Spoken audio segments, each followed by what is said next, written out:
Hello Jharkhand learners दराज education में आप सभी का स्वागत है। आज पार्ट 4 स्टार्ट करने वाला हूं Jharkhand special static GK series का। इस वाले सीरीज में सिर्फ और सिर्फ स्टैटिक जीके कवर कराया जाता है, कंट्रोवर्सी क्वेश्चन नहीं होता है। Based on JPSC and JSSC previous year questions. अभी जो वर्तमान में चल रहा है सीरीज, उसमें क्या है तो उसमें जेएसएससी सीजीएल 2024 21 सितंबर का जो पेपर हुआ था उसको डिस्कस किया जा रहा है। तो पार्ट 3 उसका जरूर विजिट कर लीजिएगा। आज की क्लास में बहुत सारे मैं क्वेश्चन डिस्कस करने वाला हूं, लेकिन मेरा मुख्य जो फोकस रहेगा वह रहेगा संविधान सभा, बौद्ध धर्म और प्रमुख दर मतलब पास।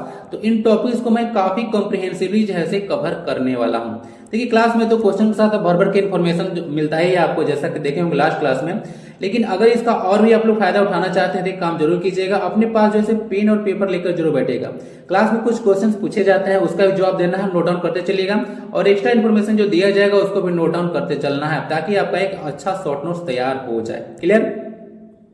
ये काम आप लोग जरूर कीजिएगा। सिलेक्शन लेना है तो, नहीं तो फिर तो ऐसे ही जिंदगी चलते रहेगा। ठीक है, आगे पीछे। क्लास शुरू हो उससे पहले आपसे एक क्वेश्चन पूछा जाता है, भारत में कितने जो है इनटेंजिबल जैसे कल्चरल हेरिटेज है और टेंजिबल कितने हैं, जरा ये बताइएगा। इसको मैं पढ़ा चुका हूं, इसका आंसर तो आपको आज क्लास में ही मिल जाएगा। बाकी सारे क्वेश्चन आपको आगे बताते चलना है। तो आइए क्लास को स्टार्ट करता हूं without wasting time. Let's gear up. Jharkhand के सभी एग्जाम के लिए लिखा हुआ है ना यहाँ पे, भूल नहीं कर सकता है क्या? सभी एग्जाम के लिए काफी ज्यादा फ्रूटफुल है। मैं तो कहूंगा कि ये जो सीरीज चल रहा है वह दुनिया का नहीं, भारत का बोलिए सभी एग्जाम के लिए जैसे काफी ज्यादा फ्रूटफुल रहेगा। बहुत ही डिटेल में कवर करा रहा हूँ स्टैटिक जीके। चलिए देखते हैं आज का पहला क्वेश्चन। कश्मीर में कनिष्क के संरक्षण में चौथी यानी कि चतुर्थ बौद्ध संगीति आयोजित हुई, उसके उपाध्यक्ष कौन थे? तो आप लोग जो है पढ़ के जाते हैं अध्यक्ष, आप पूछ देता है उपाध्यक्ष। ठीक है, तो नाइंसाफी हो गया। वसुमित्र, अशोक घोष, करिकल या फिर नेदु चेरलदन। तो इसका आंसर क्या है? तो इसका आंसर जो है से बी है। अशोक घोष जो थे वह चौथी बौद्ध संगीति के उपाध्यक्ष थे और अध्यक्ष थे वसुमित्र। आइए देखते हैं डिटेल में। तो पहले तो मैं इतिहास बताऊंगा बुद्धिज्म का, इंडिया में कहां से क्या शुरू हुआ था, पूरा कहानी बताऊंगा। उसके बाद जो है से प्रथम, द्वितीय, तृतीय और चतुर्थ बौद्ध संगीति लास्ट में मैं ले जाऊंगा उसको। तो सबसे पहले देखिएगा, जो इस पूरा बुद्धिज्म स्टार्ट होता है वो गौतम बुद्ध के जन्म से स्टार्ट होता है। तो इनका जन्म हुआ था, देखिए पीडीएफ में इसका प्रोवाइड करा दूंगा। मैं तो पहले सोचा था कि प्रोवाइड ना कराऊं, लेकिन मैं सोचता हूँ कि इसको प्रोवाइड करा दिया, क्या ही करना है ताकि अपने पास। ठीक है, किसी का तो फायदा होगा ना। तो लोग ज्यादा ना फीडबैक देते नहीं है, ठीक है, ना लाइक करते हैं ना शेयर करते हैं। तो मैं सोचता हूँ कि इसको प्रोवाइड करा ही नहीं जाए, लेकिन मैं फिर सोचा कि चलिए कुछ भी है ना, जो भी 10 20 जो भी है 100 है, लेकिन उनका भी बेनिफिट होगा। तो चलिए इसको मैं प्रोवाइड करा दूंगा। ओके, पार्ट 1 पहले प्रोवाइड करूंगा और कुछ दिन बाद जो है पार्ट 2 भी प्रोवाइड करा दूंगा। तो गौतम बुद्ध का जन्म हुआ था 563 ईसा पूर्व हुआ था, वैशाख पूर्णिमा के दिन। और ध्यान से सुनिएगा, नहीं तो फिर पीडीएफ में रिवीजन करने जाइएगा तो पता चलेगा कि क्या है, कैसे लिख दिया गया है। तो बहुत सारा इन्फॉर्मेशन है, मुझे एक एक स्लाइड में जैसे इसको पूरा करना है, तो जो है मैं इसको ठूस ठूस के भर दिया हूं। तो जब तक अच्छे से नहीं सुनिएगा तो रिवीजन में आपको पता नहीं चलेगा क्या लिखा हुआ है। तो वैशाख पूर्णिमा के दिन हुआ था कपिल वस्तु, ठीक है, लुम्बिनी में हुआ था, जो कि हुआ वर्तमान में है नेपाल में। और इनका जो है शाक्य कुल में जन्म हुआ था, ये भी आप लोग ध्यान रखिएगा। पिता का नाम सुधोधन था और माता का नाम जो है महामाया था।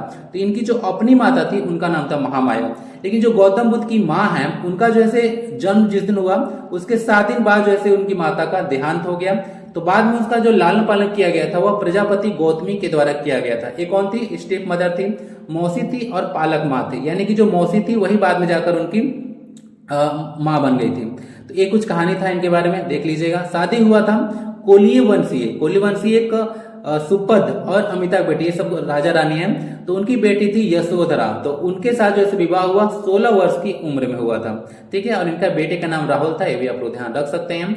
ये जो घर छोड़े तो कब छोड़े? तो 29 वर्ष की आयु में जो है घर छोड़े थे, आषाढ़ पूर्णिमा का एक दिन। और इसको जो है बौद्ध धर्म में देखिएगा तो महाविनिष्क्रमण के नाम से जाना जाता है। ज्ञान की जो प्राप्ति हुआ था इनको निरंजना और फल्गु नदी, आप पढ़े होंगे झारखंड जीके में, निरंजना और फल्गु नदी। बताइए कि इसका ओरिजिन कहाँ से होता है? चलिए झारखंड का भी क्वेश्चन।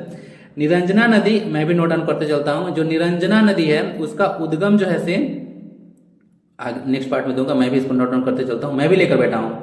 तो निरंजना नदी कहां से निकलती है? देखिए ये जो बोध गया में इनको ज्ञान की प्राप्ति हुई 6 वर्ष यानी कि 29 वर्ष की आयु में घर छोड़े और 6 वर्ष के बाद हुआ, यानी कि 35 वर्ष की आयु में इनको ज्ञान की प्राप्ति हुआ था। तो लिखा हुआ नहीं है, लेकिन इसको ध्यान रखिए आप लोग, ज्ञान की प्राप्ति वैशाख पूर्णिमा के दिन ही हुआ था। उसका प्रथम जो उपदेश दिया गया था सारनाथ में दिया गया था, जो कि वर्तमान में उत्तर प्रदेश में है। इसको धर्म चक्र जो है परिवर्तन के नाम से जाना जाता है बुद्धिज्म में। और इनका जो मृत्यु हुआ था वह 583 ईसा पूर्व हुआ था कुशीनगर में, जो कि वर्तमान में उत्तर प्रदेश में ही पड़ता है। वैशाख पूर्णिमा के दिन ही हुआ था। महापरिनिर्वाण बोला जाता है बुद्धिज्म में। इनका जो मृत्यु हुआ था उसको महापरिनिर्वाण बोला जाता है। 80 वर्ष की उम्र में हुआ था।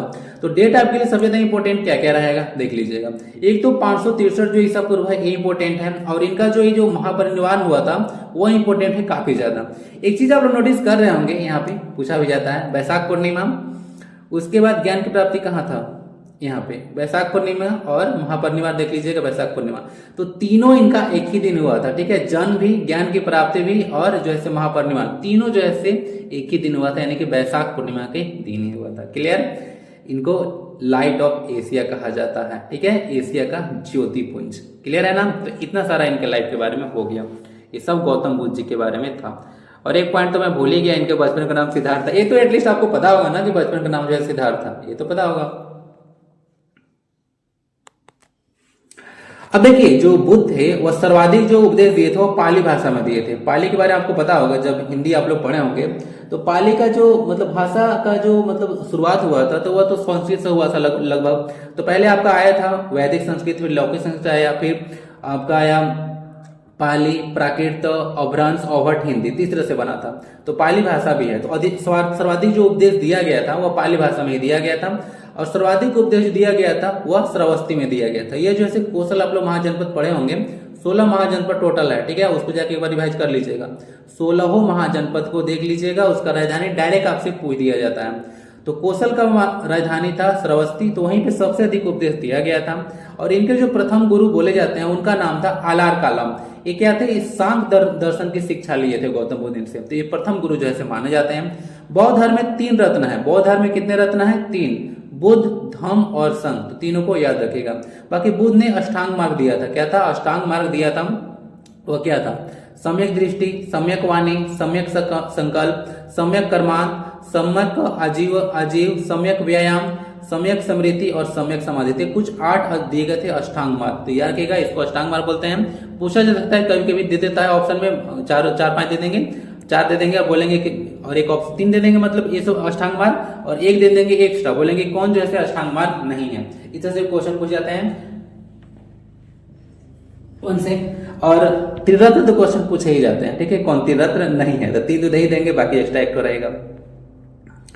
देखिए इसमें क्या हुआ था कि जो प्रथम बौद्ध भिक्षुणी बनी थी, ठीक है, उनका नाम था प्रजापति गौतमी। प्रजापति गौतमी जो है बुद्धिज्म में बौद्ध भिक्षुणी बनने वाली पहली महिला थी। ये बात ध्यान रखिएगा, भिक्षुणी बोलते हैं। और जातक कथाएं आप लोग पढ़े होंगे, पढ़े तो नहीं होंगे, सुने होंगे।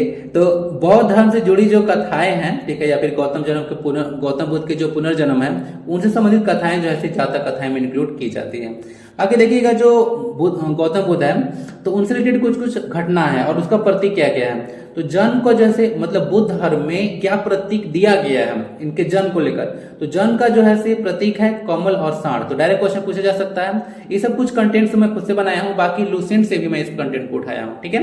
तो आप लोग टेंशन मत लीजिए, बस जो है अच्छे से इसको देखते चलिए क्लास को ध्यान से, और रिवीजन करते चलिए। काफी कॉम्प्रिहेंसिव मैं आपका जीके कवर कराने वाला हूँ।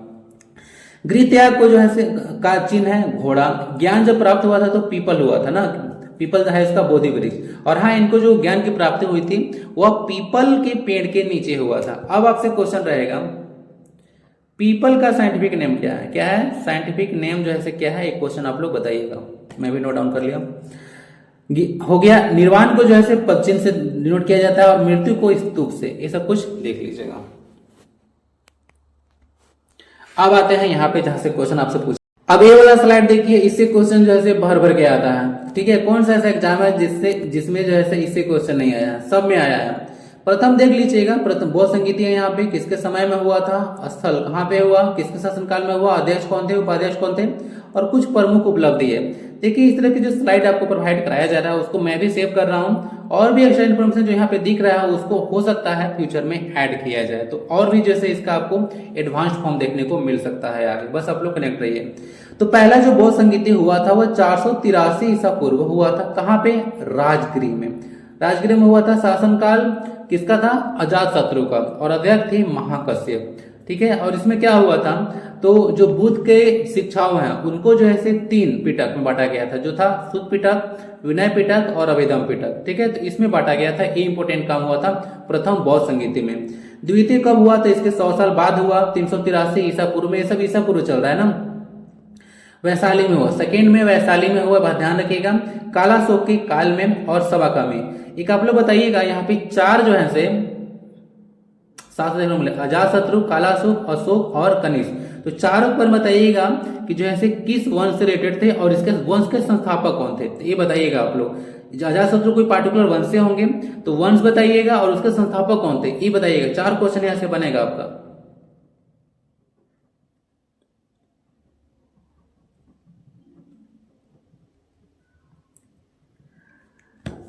ठीक है, अध्यक्ष थे इसके सवाका में।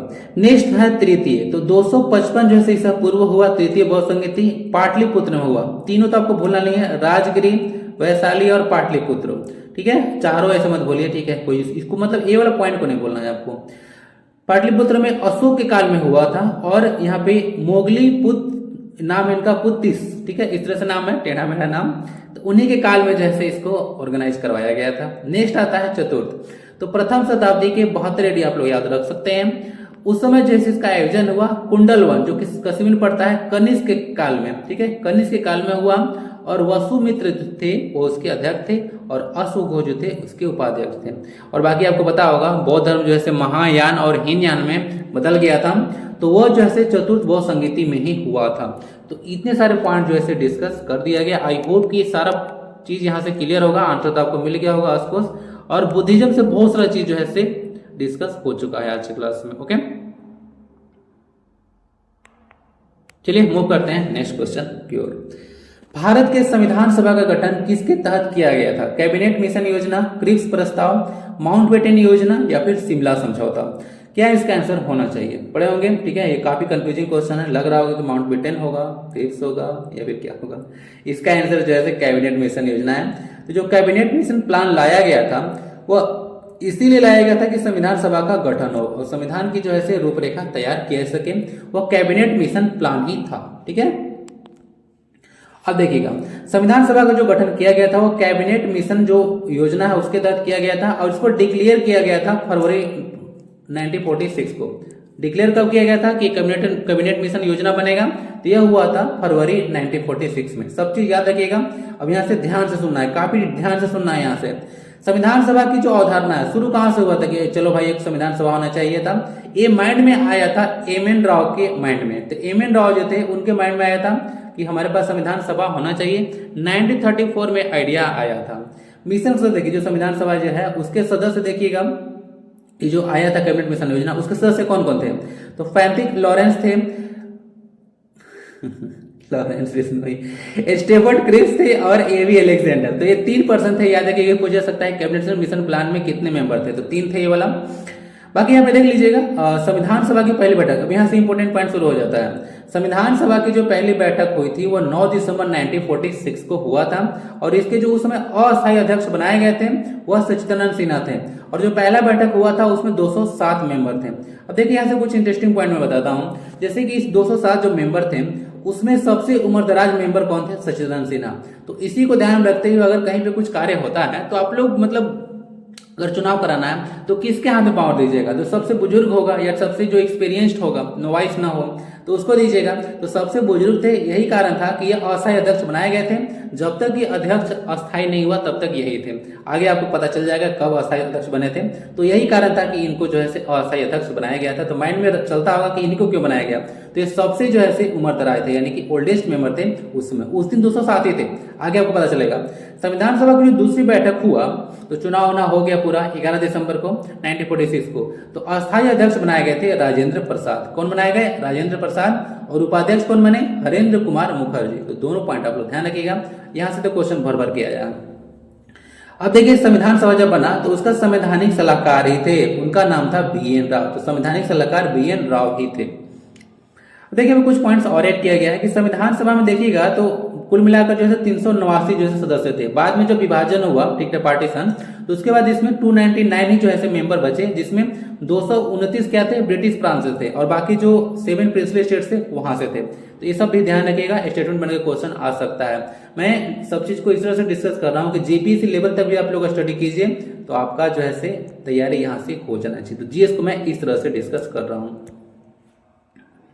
देखिए संविधान सभा में कुल कितने सत्र हुए, कुल कितने वाचन या रीडिंग हुए थे, तो यहाँ पे देख लीजिएगा संविधान सभा पर, संविधान पर जो है कुल जो है 11 सत्र, जब संविधान का निर्माण होने लगा तो इसमें 11 सत्र यानी कि सेशन आयोजित किए गए थे और 3 वाचन यानी कि रीडिंग्स भी हुआ था।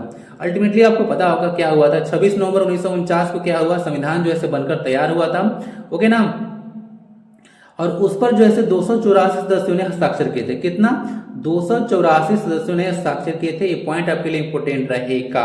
संविधान को बनने में कितना समय लगा था ये तो आपको पता होगा, इसमें यहाँ डाल भी दिया हूं, 2 वर्ष 11 महीना और 18 डेज। तो इतना जो है समय लगा था संविधान को बनाने में। भारत का संविधान बोला जाता है कि विश्व में सबसे लंबा संविधान है, ठीक है, और एक रिटन भी है, सबसे लंबा रिटन कॉन्स्टिट्यूशन हमारा है। ब्रिटेन का रिटन नहीं है,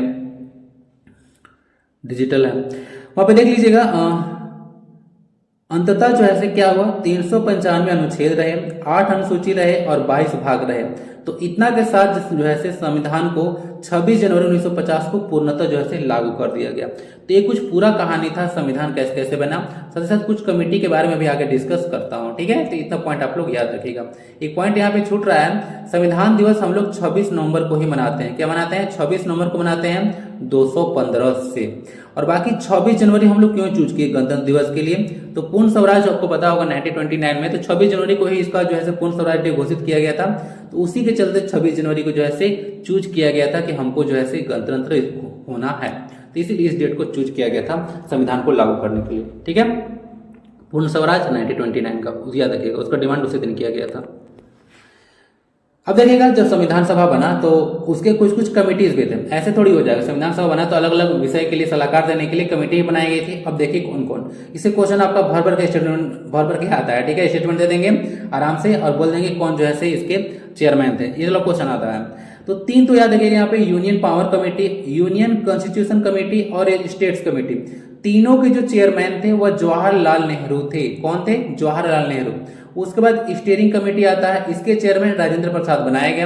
provincial constitution and committees on fundamental rights and minorities and excluded areas, इसके चेयरमैन बनाए गए सरदार पटेल, ओके, यानी कि बिस्मार्क ऑफ इंडिया, जो कि आगे चलकर क्या बनाए थे, भारत के पहले गृह मंत्री और पहले उप प्रधानमंत्री भी सरदार वल्लभ भाई पटेल ही थे।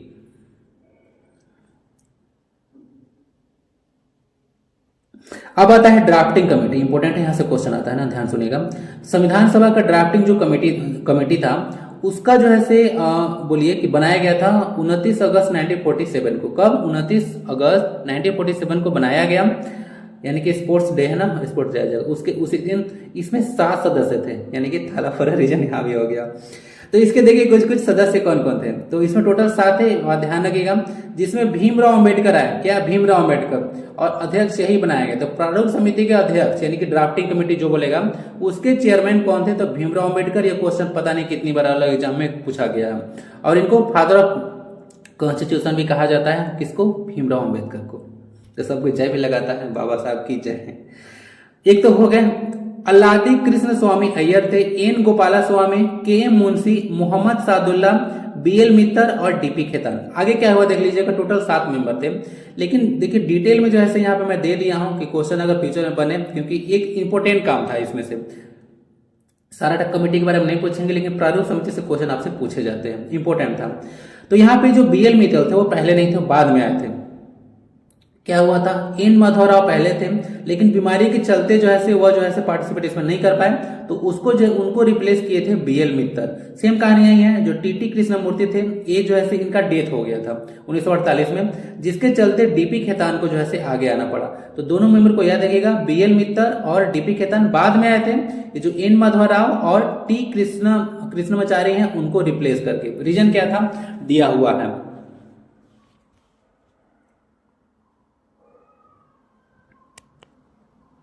चलिए कुछ और भी दिया गया है। बोला था ना कि संविधान सभा का जैसे डिटेल में, तो संविधान जैसे संविधान का निर्माण ही नहीं किया था, और भी कुछ कार्य किया गया था। क्या किया गया था? देखिए, अगर पॉलिटी को आप लोग अच्छे से पढ़ना चाहते हैं, अच्छे से, ठीक है, तो मैं यूट्यूब पर किसी अगर टीचर को फॉलो करता हूं तो वह है वीर सर, स्टडी लेवल वीर, तो उस पर जाइएगा। पॉलिटी का जो है बहुत ही डिटेल में वो सर पढ़ा के रखे हैं, काफी बार मैं भी उसको रिवाइज कर चुका हूं। तो पॉलिटी अगर सब्जेक्ट आपको करना है तो इस एलवी स्टडी लेवल वीर पे चले जाइएगा। उनसे अच्छा पॉलिटी मुझे नहीं लगता है कि इंडिया में कोई पढ़ाया है, हो सकता है, ठीक है, लेकिन मुझे तो वही अच्छा लगता है। इसको जाकर देख लीजिएगा, फ्री ऑफ कॉस्ट है। पॉलिटी आपका बेहतरीन हो जाएगा, जीरो लेवल से आपको टॉप लेवल तक पहुंचा के छोड़ेंगे, तो उसको आप लोग जरूर देखिएगा। देखिए, भारत जैसे राष्ट्रमंडल यानी कि कॉमनवेल्थ गेम्स का सदस्य बना था मई 1949 में। कॉमनवेल्थ में वर्तमान में कितने नेशन हैं, जरा एक क्वेश्चन बताइएगा। कॉमनवेल्थ में कितने नेशन हैं और कॉमनवेल्थ गेम्स भारत में कितनी बार हुआ है? 2 क्वेश्चन बताइएगा, कॉमनवेल्थ नेशंस और कॉमनवेल्थ गेम्स कितनी बार हुआ है भारत में? राष्ट्रगान कौन है? जन गण मन अपनाया गया था 24 जनवरी 1950 को। राष्ट्रीय गीत वंदे मातरम को अपनाया गया 24 जनवरी 1950 को। और न्यूज में तो सुनते होंगे राष्ट्रीय गान, राष्ट्रीय गीत में बहुत सारे टीचर्स, ठीक है, सरकारी स्कूल वाले कंफ्यूज करते हैं, तो कंफ्यूज आपको नहीं होना है। जन गण मन जो है हमारा राष्ट्रीय गान है, ठीक है, जो कि रविन्द्रनाथ टैगोर लिखे हैं, ये भी क्वेश्चन ध्यान रखिएगा, रविन्द्रनाथ टैगोर लिखे हैं। और जो राष्ट्रीय गीत है वंदे मातरम, वो बंकिम चंद्र चटर्जी के द्वारा लिखा गया है, ठीक है, ये सब ध्यान रखिएगा। अब रेस जो ऑप्शन बच जाते हैं वहां पे देख लीजिए। कैबिनेट मिशन को डिस्कस कर दिया। अब देखिए, लॉर्ड वेवेल के द्वारा जो है कैबिनेट मिशन लाया गया था, ये भी आप लोग ध्यान रखिएगा। लॉर्ड वेवेल के काल में लाया गया था 24 मार्च 1946 को, ठीक है। ये तो बताया था कि डिक्लेयर उसमें किया गया था, क्या लिखा गया था वहां पे? हाँ, डिक्लेयर किया गया था, लेकिन लाया गया था उसको मार्च 1946 में, लॉर्ड वेवेल के काल में, ये भी आपको याद रखिएगा। क्रिप्स प्रस्ताव लाया गया 1942 में, बहुत सारा इसका था, ये तो कंप्लीट टॉपिक बन जाता है क्रिप्स प्रस्ताव पर। माउंटबेटन योजना का पर्पस क्या था? तो 3 जून 1947 को जो है लाया गया, 3 जून 1947 को लाया गया। इसका काम था भारत को डिवाइड करना। क्या करना? भारत को डिवाइड करना काम था। तो एक चीज ध्यान रखिएगा, यहाँ पे जो कैबिनेट मिशन योजना आया उसका काम था कॉन्स्टिट्यूशन को फ्रेम करना, और माउंटबेटन प्लान का जो पर्पस था वो था पार्टीशन कराना। ये 2 काम था इंपॉर्टेंट, ये बात ध्यान रख सकते हैं। शिमला समझौता हुआ 2 जुलाई 1972 को, जुल्फिकर भुट्टो और इंदिरा गांधी के बीच में 1971 जो बांग्लादेश मुक्ति संग्राम था उसके बाद। तो प्रधानमंत्री का नाम याद रख सकते हैं आप लोग। और 1971 जो वार हुआ तो बांग्लादेश को नया देश उदय हुआ था, और आइडेंटिफाई करने वाला कि बांग्लादेश एक नेशन बन चुका है, भूटान था, सेकंड पे इंडिया था। क्लियर है ना? अच्छा लगा या फिर नहीं लगा? लगा तो थम्स अप जरूर मारिएगा। नेक्स्ट क्वेश्चन है, निम्नलिखित में से किस शासक ने आधुनिक तर्ज पर विदेशों में दूतावास स्थापित किए? हैदर अली, मीर कासिम, टीपू सुल्तान या फिर शाह आलम द्वितीय? देखिए, 2 टर्म आप लोग सुने होंगे, एक होता है एम्बेसडर और एक होता है आपका हाई कमिश्नर। तो एम्बेसडर नॉर्मली पहले हाई कमिश्नर डिस्कस करता हूँ। हाई कमिश्नर जो कॉमनवेल्थ नेशंस हैं, कॉमनवेल्थ कौन कौन थे? तो कॉमनवेल्थ जो नेशन ऐसा नेशन होता है जिन पर जो है ब्रिटेन का डायरेक्टली और इनडायरेक्टली पास्ट में जो है बोले कि शासन था, उसको कॉमनवेल्थ नेशंस के अंतर्गत हम लोग रखते हैं, ठीक है। तो उसका वहां पे जो अगर दूतावास दूत होते हैं नॉर्मली, तो उसको हम लोग हाई कमिश्नर बोलते हैं, और बाकी हम लोग एम्बेसडर टर्म यूज करते हैं। तो दोनों टर्म में आपको डिफरेंस पता होना चाहिए। इंटरव्यू में पूछेगा हाई कमिश्नर और एम्बेसडर में क्या डिफरेंस है, तो बताना पड़ेगा आपको ना। तो इसका जो सही आंसर है उनका नाम है टीपू सुल्तान। टीपू सुल्तान जो थे वो आधुनिक तर्ज पर विदेशों में दूतावास भी स्थापित किए थे, यानी कि एम्बेसी स्थापित किए थे। ये तो हो चुका है। टीपू सुल्तान का जो शासन काल था वह 1782, मैसूर प्रशासन इन्होंने किया था। तो 1782 से 1799 तक जो थे इनका शासन था।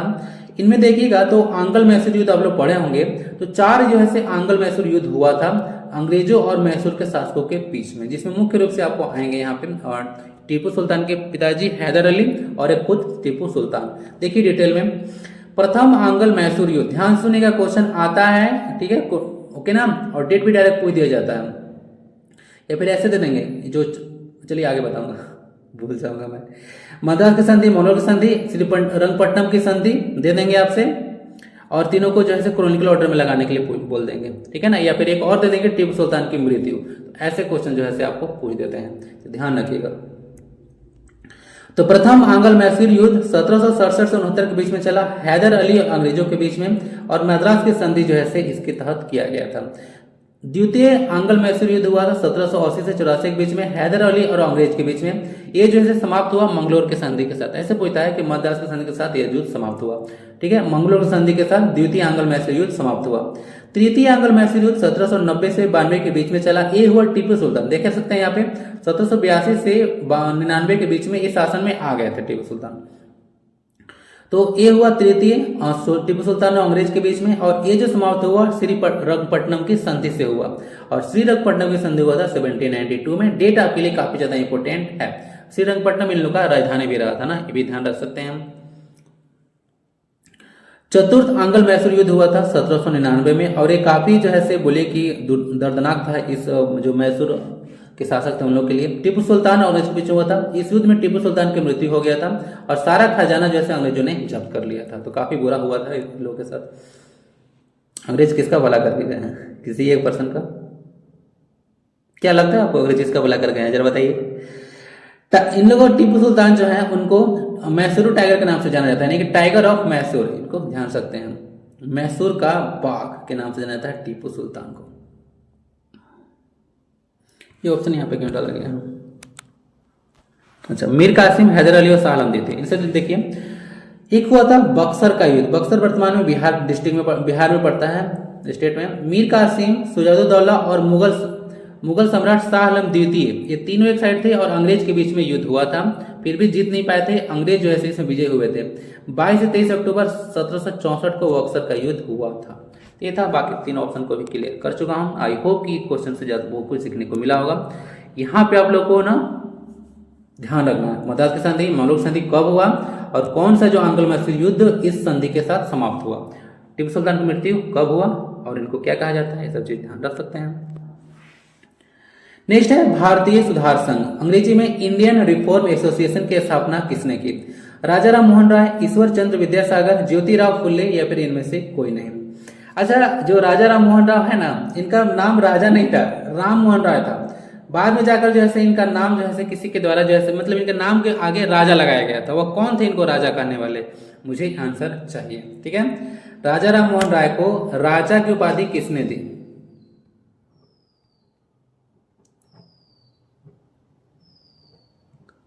ओके ना, इसका बताइएगा। चलते हैं, देखिए इसका आंसर इनमें से कोई नहीं हो जाएगा। भारतीय जो सुधार संघ था उसका स्थापना जो किया गया था वह केशव चंद्र सेन के द्वारा किया गया था।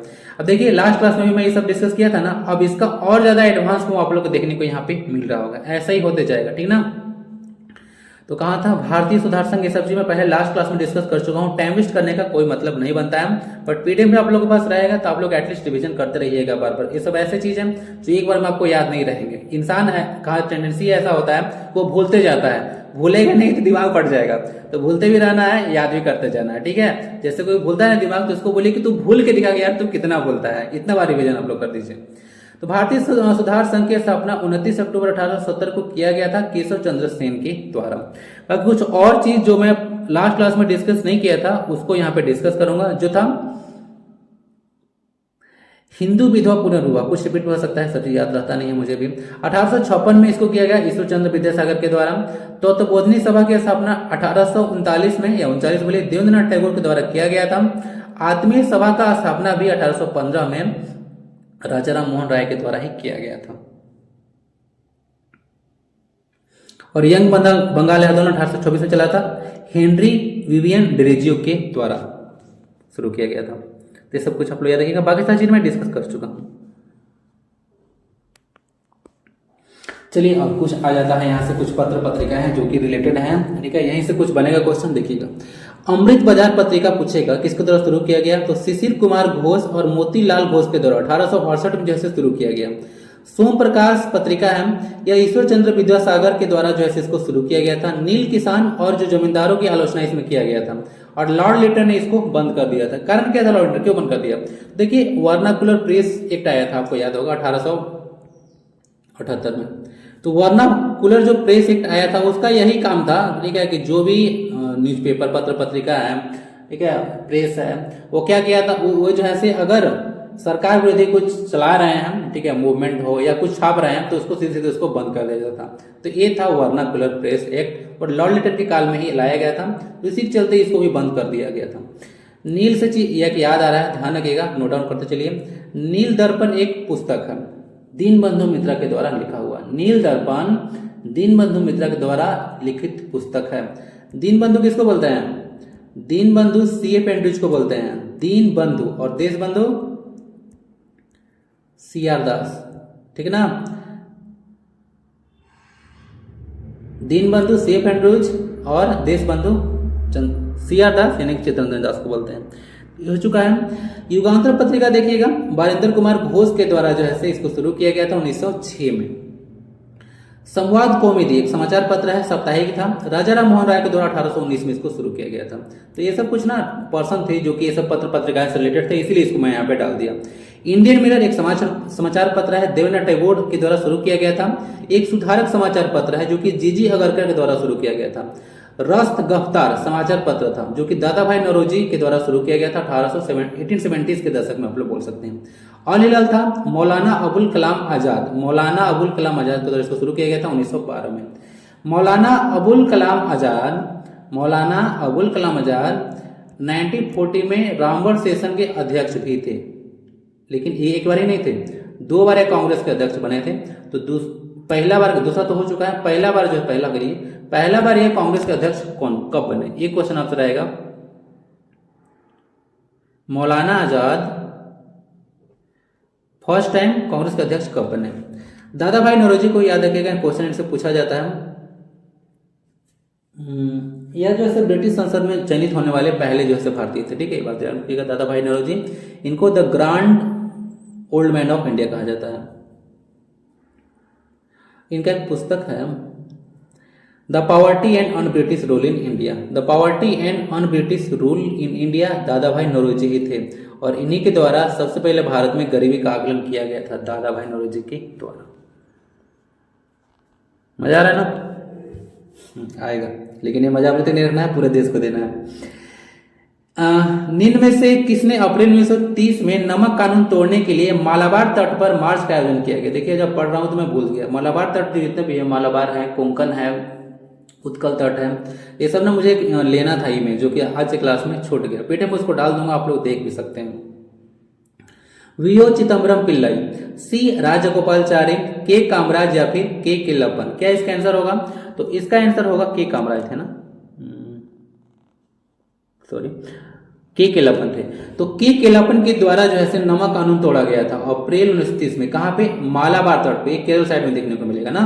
तो के किल्लप्पन के द्वारा जो है नमक कानून जो है तोड़ा गया था। आइए पूरा दिखाते हैं नमक कानून क्या था। तो ये जो था उसको दांडी मार्च या फिर साल्ट मार्च के नाम से जाना जाता है। मार्च का मतलब एक तरह का ना जुलूस भी होता है। मार्च तो अंग्रेजी में आपको बताओगे मंद करने में, लेकिन एक मार्च जो इंग्लिश वर्ड है उसका मतलब जो है क्या होता है? उसका मतलब जो है भूल गया जा,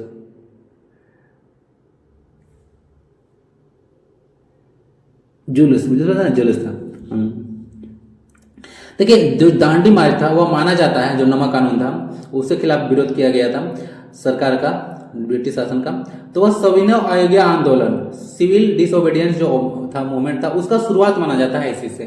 अवधि क्या था, यानी कब से कब तक चला था? 12 मार्च से शुरू हुआ और 6 अप्रैल 1930 तक चला था। 12 मार्च से 6 अप्रैल 1930 तक यह चला था। शुरू कहाँ हुआ था? तो साबरमती आश्रम से शुरू हुआ था और दांडी तक चला था। लगभग बोला जाता है कि इसमें 350 से 86 किलोमीटर के आसपास जो है यात्रा किया गया था। और महात्मा गांधी के साथ साथ, महात्मा गांधी तो लीड कर रहे थे, उनके साथ 78 जो है फॉलोवर्स भी थे। यहाँ पे साबरमती आश्रम के बारे में दिया गया है कि यह अरावली हिल से निकलता है। कहाँ से? अरावली हिल से। ये क्वेश्चन आता है, एक क्वेश्चन तो बनता है। साबरमती जो रिवर है वह कितने स्टेट से होकर गुजरता है?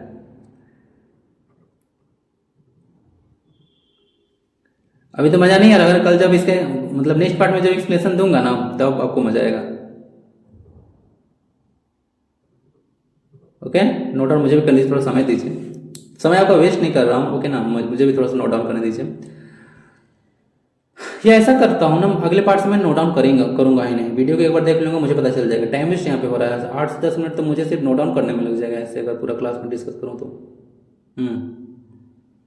क्वेश्चन से पूछो छोड़ दूंगा, मैं जवाब दे दूंगा, मैं अपना मैनेज कर लूंगा, आप अपना देखिए। ओके, बाकी देख लीजिएगा, यहाँ पे क्वेश्चन और पूछा गया था कि सरोजिनी नायडू के आग्रह पर जो नमक सत्याग्रह है, नमक सत्याग्रह, उसमें महिलाओं का एंट्री किया गया था। तो ये जो है सरोजिनी नायडू के आग्रह पे किया गया था। एसएससी सीजीएल 2022 में क्वेश्चन पूछा गया। समाप्ति कब हुआ? तो गांधी इरविन समझौता हुआ था 5/1931 को, उसके साथ जो है ये दांडी मार्च समाप्त हो गया था। तो ये कुछ हिस्ट्री था, क्या था? हिस्ट्री था, आप लोग पढ़िएगा, ठीक है। 9th 10th का बुक में भी आपको मिल जाएगा डिटेल में इसके बारे में। बाकी दक्षिण भारत में देखिए दांडी मार्च कहाँ पे हुआ था? तो मालाबार तट पे के लपन के द्वारा इसको शुरू किया गया था। तमिलनाडु में जो है शुरू किया गया था सी राजगोपालचारी के द्वारा। ये त्रिची से वेद नारायण तक गए थे 13 से 28 अप्रैल के बीच में। और ये तो गांधी जी 78 को लेकर गए थे, सी राजगोपालचारी जो है 100 जो है लोगों को लेकर चल गए, ठीक है। तमिल लोगों को बोले कि चलो भाई, तो बोले चलो। के कामराज के बारे में देख लीजिएगा, ये ऑप्शन में था। ये मद्रास स्टेट के सीएम भी रह चुके थे 1954 में। इनको भारत रत्न दिया गया 1976 में, यानी कि जिस समय संविधान में 42 संशोधन किया गया था उस टाइम। वीओ चिदम्बरम पिल्लई को देख लीजिएगा, इनका जो नाम, इनको ना कप्पा लोटिया तमिलियन बोला जाता है। यह इंडियन नेशनल कांग्रेस के लीडर भी रहे थे और यह एसएसएनसी को का स्थापना किया था 1906 में। अब देखिए एसएसएनसी को मैं बहुत बार चेक किया था, इसको फिर भूल जाऊंगा। कुछ स्टीम नेविगेशन कॉर्पोरेशन था, भूल रहा हूं, कुछ स्टीम नेविगेशन कॉर्पोरेशन था, उसकी स्थापना किया गया था। हाँ, स्वदेशी स्टीम नेविगेशन सिस्टम कॉर्पोरेशन था, कुछ इस तरह से था। इसको एक बार थोड़ा चेक कर लीजिएगा। इसको ना क्या उसको बोलते हैं, ये वाला जो स्लाइड है उसको टेस्ट के फॉर्म में मैं आपसे टेलीग्राम पे भी शेयर किया था, ठीक है। तो वहां पे भी आप लोग कनेक्ट रहिएगा जरूर, बहुत सारे इंपॉर्टेंट चीजें वहां पे प्रोवाइड कराए जाते हैं। देखिए पहला पॉइंट है यहाँ पे महात्मा गांधी के लाइफ से रिलेटेड यहाँ पे कुछ कुछ चीज दिए गए हैं ना, देखिए ध्यान से। लियो टोल्स्टॉय की आश्रम की स्थापना किया गया था 1910 में, यह दक्षिण अफ्रीका में किया गया था। उसके बाद जो है आपको पता होगा वकालत पढ़ने गए थे। 9 जनवरी 1915 को जो है या फिर भारत लौट कर आए। 9 जनवरी को इसीलिए हम लोग जो है प्रवासी भारतीय दिवस भी मनाते हैं। कब से मना रहे हैं ये क्वेश्चन आपसे रहेगा। चंपारण मूवमेंट को लीड किया गया था 1917 में, यह बिहार में हुआ था। उसके बाद खेड़ा मूवमेंट हुआ, गुजरात के खेड़ा में जो है मूवमेंट हुआ 1918 में। साथ ही साथ अहमदाबाद मिल स्ट्राइक भी याद रखिएगा, अहमदाबाद जो मिल स्ट्राइक हुआ था वो भी किया गया था, इन्हीं के द्वारा लीड किया गया था 1918 में। अहमदाबाद मिल स्ट्राइक और खेड़ा मूवमेंट ये जो है 1918 का ही है। उसके बाद खिलाफत मूवमेंट शुरू हुआ 1919 में। नॉन कोऑपरेशन मूवमेंट असहयोग आंदोलन जो है 1920 में जो है शुरू किया गया था। चौरा चौरी कांड हुआ था, आपको पता होगा 4 फरवरी 1922 में, गोरखपुर था। वहां पे जो है एक थाना में आग लगा दिया गया था, जिसके चलते 22 पुलिसकर्मी जो है का मृत्यु हो गया था। तो आंदोलन थोड़ा हिंसक होते हुए जा रहा था। इसका नाम में था नॉन कोऑपरेशन मूवमेंट, यानी कि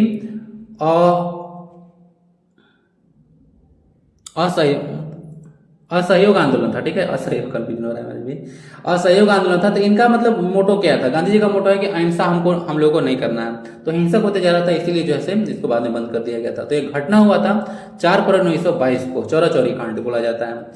ये जो महात्मा गांधी हैं वो एक बार जो है कांग्रेस के अध्यक्ष बने थे बेलगाम में, जो कि वर्तमान में कर्नाटका में है। 1924 में अध्यक्ष बने थे। ये लिखा हुआ 24 से 25, मतलब ये सेशन लिखा हुआ है, 25 में टिक मत लगाइएगा, 1924 से 25 ये इसका मतलब है। सिविल डिस ओबीडियंस मूवमेंट, सविनय अवज्ञा आंदोलन शुरू किया गया था 1930 में, जो 60 मार्च के साथ शुरू हुआ था। गांधी इरविन समझौता हुआ था 1931 में। और गांधी जी के बारे में बोला जाता है कि टोटल 3 जो है राउंड टेबल कॉन्फ्रेंस किए गए थे। क्या किए गए थे? राउंड टेबल कॉन्फ्रेंस, जो कि कॉन्स्टिट्यूशनल रिफॉर्म्स के लिए है, संविधान में जो सुधार था उसके लिए था। तो ये जो अटेंड किए थे वो 1931 में किए थे, 1931 में, यहाँ पर 1 मिसिंग है। तो 1931 में सेकेंड राउंड टेबल कॉन्फ्रेंस इनके द्वारा अटेंड किया गया था। ये क्वेश्चन यहाँ पे ये रहेगा, चलिए मैं बताता हूँ। जो एक ऐसे पर्सन थे इंडिया के जो तीनों जो है गोलमेज सम्मेलन की जो है में पार्टिसिपेट किए थे, उनका नाम है BR अम्बेडकर, ठीक है। याद रहेगा या भूल जाइएगा? कैसे भूल सकते हैं। अगस्त मूवमेंट लाया गया 8 से 9 अगस्त 1942 को, ठीक है। क्या देखिए शुरू हुआ था मुंबई के ग्वालियर टैंक से। यह अगस्त मूवमेंट बोला जाता है इसको। क्विट इंडिया मूवमेंट भी पॉपुलर इसको बोलते हैं आप लोग, क्विट इंडिया मूवमेंट, QIM, लेकिन ये अगस्त में हुआ था एक्चुअली, इसीलिए हम लोग इसको अगस्त मूवमेंट भी बोल देते हैं।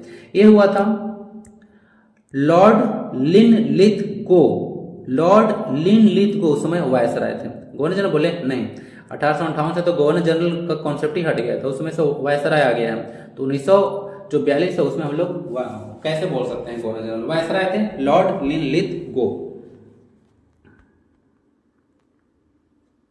कुछ पॉइंट्स आप लोग और यहाँ पे कुछ ऐड कर दूंगा पीडीएफ में, जो माय एक्सपेरिमेंट विद ट्रूथ पुस्तक हुआ जो है से कब लिखा गया था, और कुछ उनके द्वारा जो है से पत्र पत्रिकाएं भी हैं, यंग इंडिया है, नवजीवन है, हरिजन है, तो ये सब भी मैं कुछ ऐड कर दूंगा। क्लियर है? चलिए मूव करते हैं नेक्स्ट क्वेश्चन की ओर।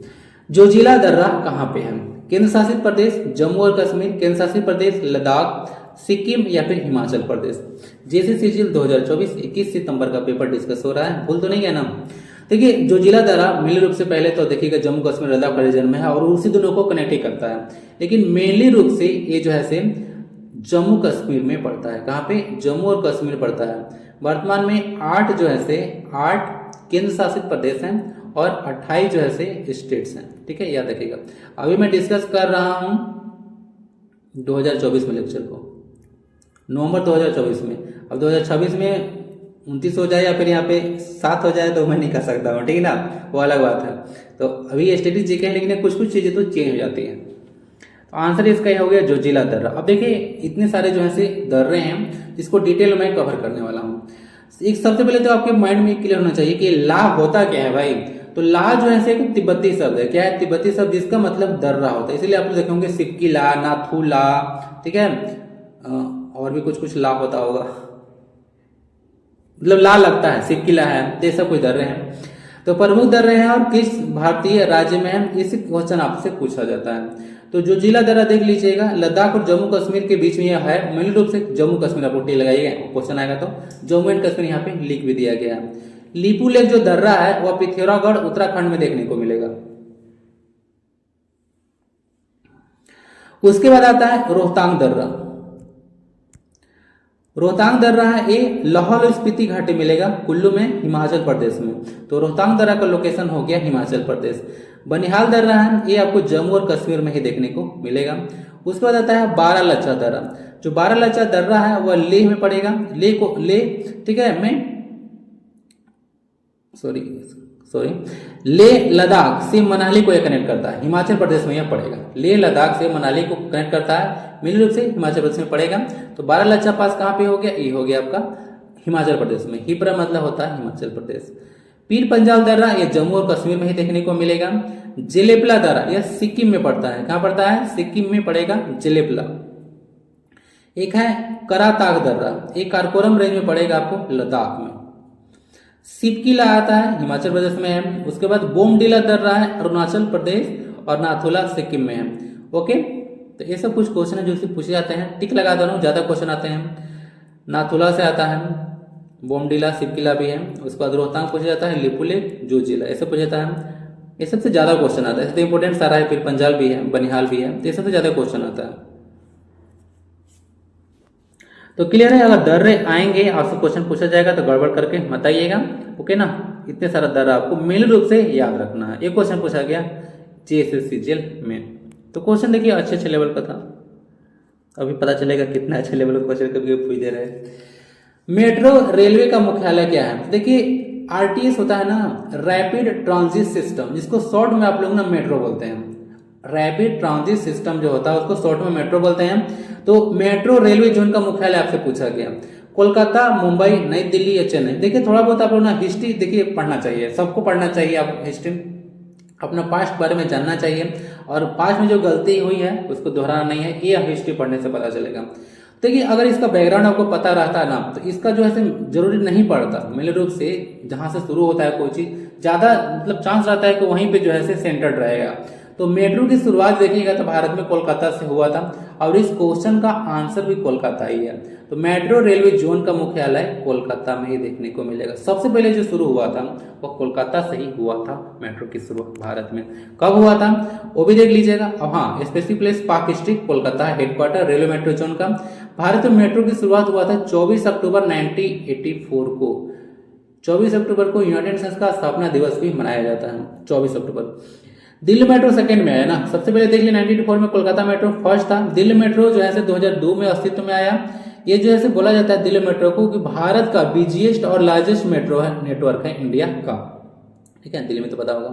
भारत में वर्तमान में 15 ऐसे स्टेट है जहां पर मेट्रो है। 15 स्टेट्स में। झारखंड मेट्रो है नहीं। विश्व के सर्वाधिक लंबे जो मेट्रो रेल नेटवर्क है देख लीजिएगा, उसमें इंडिया कहां स्टैंड करता है। तो चीन सबसे बड़ा है, अमेरिका है, दक्षिण कोरिया है और भारत। तो विश्व के चार जो है सबसे बड़े मेट्रो नेटवर्क हैं। ये तो रेलवे से रिलेटेड आपको पता होना चाहिए चीज कि टोटल रेलवे जोन्स कितना है, 18 है। टोटल रेलवे डिवीजन 70 है। आरक्षित संख्या भर्ती बोर्ड बोलते हैं 21 है। ये सब तो आपको पता होगा। जो झारखंड है उसमें दो जो है से आपको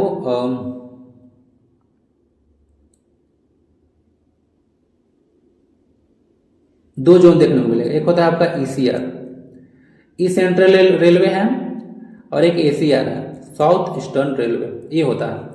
तो ईस्ट सेंट्रल रेलवे और साउथ ईस्टर्न रेलवे दोनों याद रखिएगा। ईस्ट सेंट्रल रेलवे जो है उसमें रांची रेलवे स्टेशन आता है, और साउथ ईस्टर्न जो रेलवे है वो आता है धनबाद। ठीक है, याद रख सकते हैं।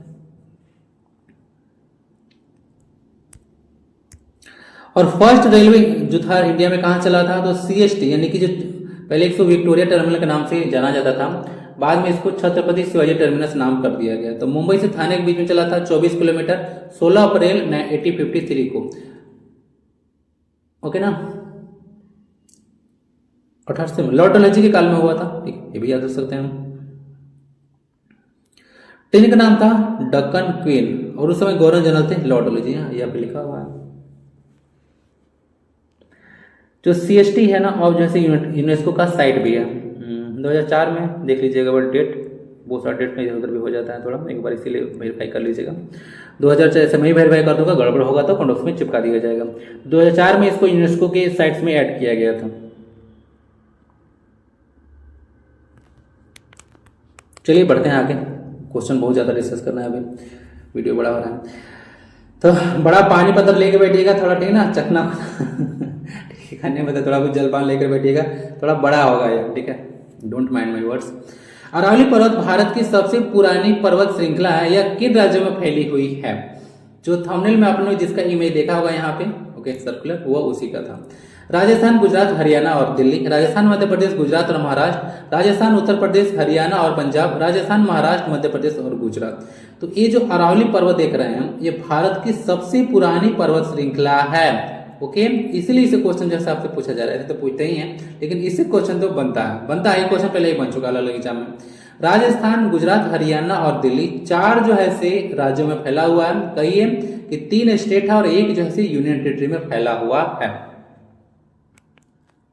देख लीजिएगा यहाँ पे लोकेशन आपको दिख रहा होगा, गुजरात है, राजस्थान है, ज्यादातर राजस्थान में है ना, ये जो आप देख रहे हैं यहाँ पे, ये ज्यादातर जो हिस्सा है अरावली पर्वत का वो राजस्थान में। इसीलिए पूछेगा अरावली पर्वत कहाँ पे, सब राजस्थान नॉर्मली बोल जाता है, लेकिन एक्चुअली में राजस्थान में नहीं है, गुजरात में भी इसका हिस्सा है, हरियाणा और यूनियन टेरिटरी दिल्ली तक जाता है। ये देखिएगा तो 1722,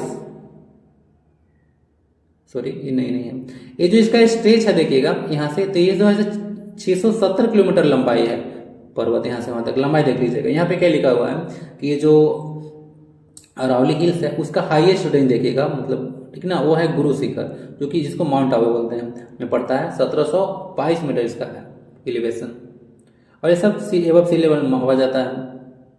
और यहाँ से साबरमती रिवर भी निकलता है, साबरमती रिवर भी निकलता है अरावली रेंज से। क्वेश्चन था ना, अभी बताने वाला जा रहा था अरावली से क्वेश्चन, अभी तो बता ही देता। चलिए, आप कुछ यहाँ पे माउंटेन आया है तो ऐसा भी क्वेश्चन आपसे पूछा जाता है, फोल्ड माउंटेन पूछ देते हैं। अभी एक कॉम्पिटिटिव टाइप में क्वेश्चन डाला था पारसनाथ से, आप लोग अटेम्प्ट जरूर किए होंगे, नहीं किए होंगे कीजिए। रेसिडुअल माउंटेन है, ब्लॉक माउंटेन है और वोल्केनिक माउंटेन है, 4 तरह का मेन रूप से क्वेश्चन पूछा जाता है। तो फोल्ड माउंटेन में कौन कौन आता है, रेसिडुअल में कौन कौन है, ब्लॉक में कौन कौन है और माउंट वोल्केनिक में कौन कौन है, ये सब जरा देखिए। तो हिमालय जो आप लोग देखते हैं, जिसका सबसे ऊंची चोटी एवरेस्ट है 8850 मीटर एबव सी लेवल, तो ये जो है से फोल्ड माउंटेन का जगह है। आल्प्स है, यूरोप में पड़ता है, आल्प्स भी आप लोग बोलते हैं इसको, प्रोनाउंसिएशन में तो एल हट जाएगा। एंडीज है, साउथ अमेरिका में पड़ेगा, यूराल है रसिया का, और एपलाचियंस है, ये आपका नॉर्थ अमेरिका में देखने मिलेगा। तो ये सब जो माउंटेन या माउंटेन रेंजेस हैं वो फोल्ड माउंटेन के एग्जाम्पल है। अरावली रेंज ये रेसिडुअल माउंटेन का एग्जाम्पल है, क्वेश्चन पूछा जाता है, ठीक है, रेसिडुअल।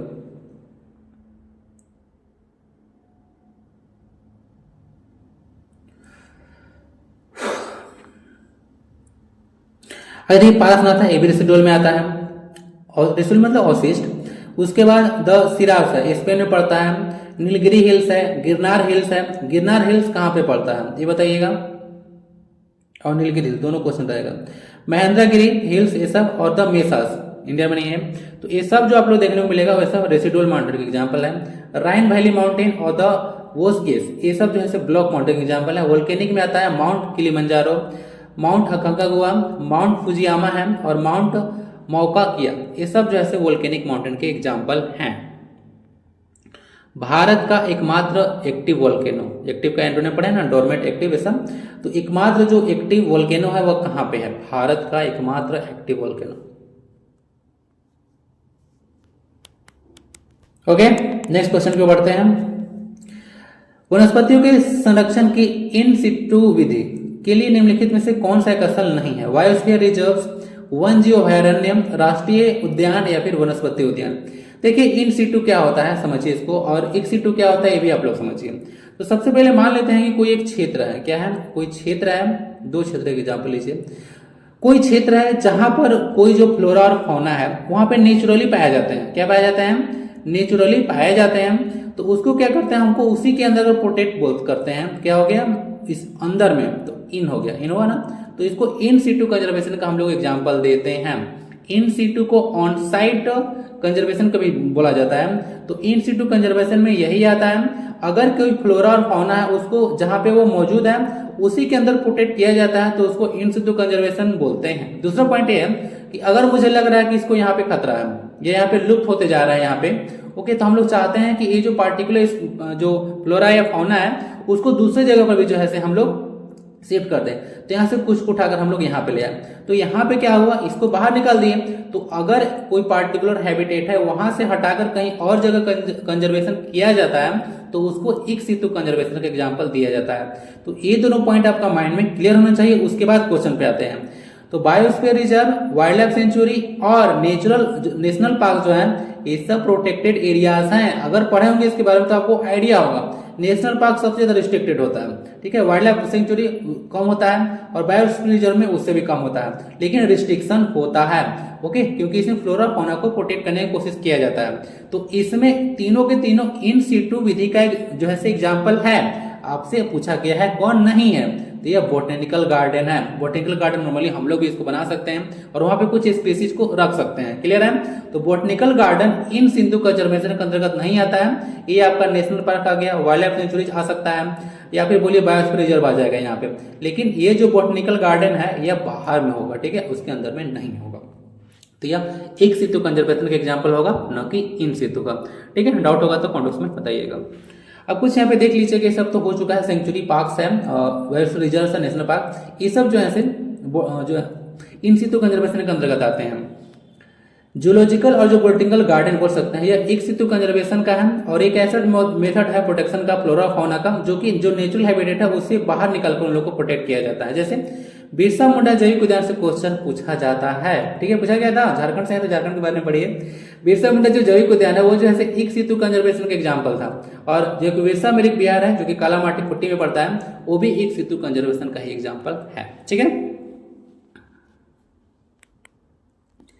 जैव आवर्धन, हिंदी अंग्रेजी में बायोमैग्निफिकेशन का क्या अर्थ है। खाद्य श्रृंखला में किसी प्रदूषक की सांद्रता यानी कि कंसंट्रेशन में वृद्धि, जैव विविधता में कमी यानी कि बायोडाइवर्सिटी में कमी, किसी प्रजाति की संख्या में वृद्धि या फिर वैश्विक तापमान में वृद्धि। इसको तो ग्लोबल वार्मिंग बोला जाता है वैश्विक तापमान में, तो ऑप्शन ऐसे हट जाएगा। तो ये जो क्या होता है वो खाद्य श्रृंखला में कोई प्रदूषक है, ठीक है, हार्मफुल केमिकल सब्सटेंस है, उसका जो कंसंट्रेशन में वृद्धि होता है उसको बोलते हैं जैव आवर्धन, ठीक है। अब टर्म आप लोग के लिए इंपॉर्टेंट है खाद्य श्रृंखला, ठीक है ना। खाद्य श्रृंखला, ये जो है खाद्य श्रृंखला जो वर्ड है ना, खाद्य श्रृंखला, वही जो है इसको अलग करता है फूड चेन। नहीं तो डेफिनेशन दो है यहाँ पे, देखिए ध्यान से, दो टर्म आता है, बायो एक्यूमुलेशन और बायो मैग्निफिकेशन। देखिए बायो मैग्निफिकेशन में क्या होता है कि एक जीव है, खाद्य श्रृंखला एक जीव है, ये जो है इसको खा गया, फिर इसको एक खा गया, फिर इसको एक खा गया, तो इस तरह से जो है कंसंट्रेशन धीरे धीरे अगर आगे बढ़ते जाता है तो उसको बायोमैग्निफिकेशन बोलते हैं। लेकिन बायो एक्यूमुलेशन में क्या होता है कि कोई केमिकल जो है कोई जीव एब्जॉर्ब किया, ठीक है, लेकिन जो है उसका जो केमिकल का निकास हो रहा है वो कम हो रहा है, तो धीरे धीरे उसके अंदर जैसे एक्यूमुलेट हो जाएगा। वाटर पकड़िए ना, एक्यूमुलेट मतलब जमा होना होता है, कलेक्ट होना। तो एक ही जो सब्सटेंस अगर कोई एक पार्टिकुलर जीव के अंदर अगर बढ़ता है उसका कंसंट्रेशन, तो वह जैसे बायो एक्यूमुलेशन का उदाहरण होता है। और बायो मैग्निफिकेशन ये जैसे फूड चेन में देखा जाता है कि एक चीज इसको खाया वो खाया तो धीरे धीरे सांद्रता इसका कंसंट्रेशन बढ़ते जाता है जीवों में, तो ये बायो मैग्निफिकेशन होता है। आई होप कि दोनों पॉइंट्स में क्लैरिफिकेशन होगा, कोई दिक्कत होगा तो बताइएगा। आंसर इसका ए है।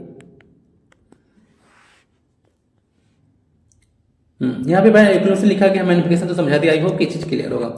ये आपका फूड चेन होता है, यहाँ पे देख लीजिएगा, एक घास है उसको ग्रास ऊपर खाया, ग्रास ऊपर को मेंढक खाया, मेंढक को सांप खाया, सांप को जैसे चील खा गया और चील को हम लोग खा गए। एक वीडियो में देख रहा था, उसमें मतलब एक तरह से डाला गया था टाइटल आपका कि फूड चेन की ऐसे के तैसे। इसमें क्या हुआ था कि यहाँ पे देख सकते हैं कि जो मेंढक है, चूहा है ना, चूहा है, तो यहाँ पे मेंढक भी हो सकता है क्योंकि मेंढक ग्रास ऊपर को खा सकता है। चूहा भी मेंढक बनाना चाहिए था। तो अगर फ्रॉग है तो फ्रॉग को सर्प खाएगा, लेकिन यहाँ पे ना फ्रॉग ऐसे सर्प को खा गया। मतलब नेचर में कुछ भी देखने को मिल सकता है। जैसे कि जब मैं अभी देख रहा था एलोन मस्क के बारे में, तो बोल सकते थे कि रॉकेट नीचे कैसे आ जाएगा, फिजिक्स में लॉ है ही नहीं। तो बोले कि अरे भाई फिजिक्स का लॉ भी तो कोई इंसान ही ने दिया होगा, नहीं होगा उसको पता, ठीक है, या उतना वो नहीं सोच पाया होगा। हम लोग ट्राई करते हैं, तो रॉकेट को सक्सेसफुली वो बैक भी कर लिए थे, आप लोग देखे होंगे। तो इस तरह से भी होता है, आउट ऑफ द बॉक्स जाकर सोचने से। असंभव कुछ नहीं है, प्रयास किया जाए तो इंसान कुछ भी कर सकता है। कुछ भी, सब कुछ नहीं, कुछ कुछ कर सकते हैं जो पॉसिबल हो सकता है। निम्नलिखित में से कौन सा जल निकायों के, जल निकाय मतलब वाटर बॉडीज बोलिएगा, यूट्रोफिकेशन से संबंधित नहीं है? शैवाल का अत्यधिक विकास, जल प्रदूषण में वृद्धि, गुलित ऑक्सीजन में वृद्धि, उपरोक्त सभी। देखिए, अगर एक चीज आप लोग पढ़े होंगे कि तो बोला जाता है कि गंगा का जल जो है से खराब क्यों नहीं होता है, तो बोला जाता है कि चट्टान में सल्फर पाया जाता है, फिर उसमें जो ऑक्सीजन के कंटेंट होता है वो ज्यादा होता है, और हिमालय से जो नदी निकलती है तो बहुत सारा जो है पहाड़ों से निकल आती है, तो बहुत सारा जो उसमें जड़ी बूटी भी मिक्स रहता है, जिसके चलते जैसे उसका पानी जल्दी खराब नहीं होता है। तो यहाँ पे मेन देखिए ना क्या हुआ, यहाँ पे बोला गया है कि घुलित ऑक्सीजन में कमी। तो पानी खराब जो है होता कब है ना, अगर उसमें ऑक्सीजन कंटेंट कम हो जाएगा तो पानी खराब हो जाता है। तो इसका कारण नहीं है, जो यूट्रोफिकेशन है उसका ये कारण नहीं है। हाँ, ऑक्सीजन में कमी हो जाता है जब यूट्रोफिकेशन हो जाता है, तो ये इसका रीजन नहीं है कि जो डिजोल्व ऑक्सीजन है, शॉर्ट में डीओ जिसको बोलते हैं, जो डिजोल्व ऑक्सीजन है वो वृद्धि नहीं होता है, वो कम हो जाता है यूट्रोफिकेशन के सेंस में। क्लियर? केस में बोलिए, सेंस नहीं, बाकी सब है। इस तरह देखिएगा, इस तरह का पानी आप देखते होंगे तो सवाल बहुत ज्यादा बढ़ गया। ठीक है, जल प्रदूषण में बहुत सारा हो गया, बहुत सारा केमिकल है, एक्सक्रेटा वगैरह जो है दिया गया, उसमें डाला गया है। ठीक है, और ऑक्सीजन में कमी हो गया, तब इस तरह का जो है आपको सिचुएशन देखने को मिलेगा पॉन्ड्स में, लेक्स में, इस सब में। तो यह जो है आंसर इसका सी हो जाएगा। तो ये होता है यूट्रोफिकेशन।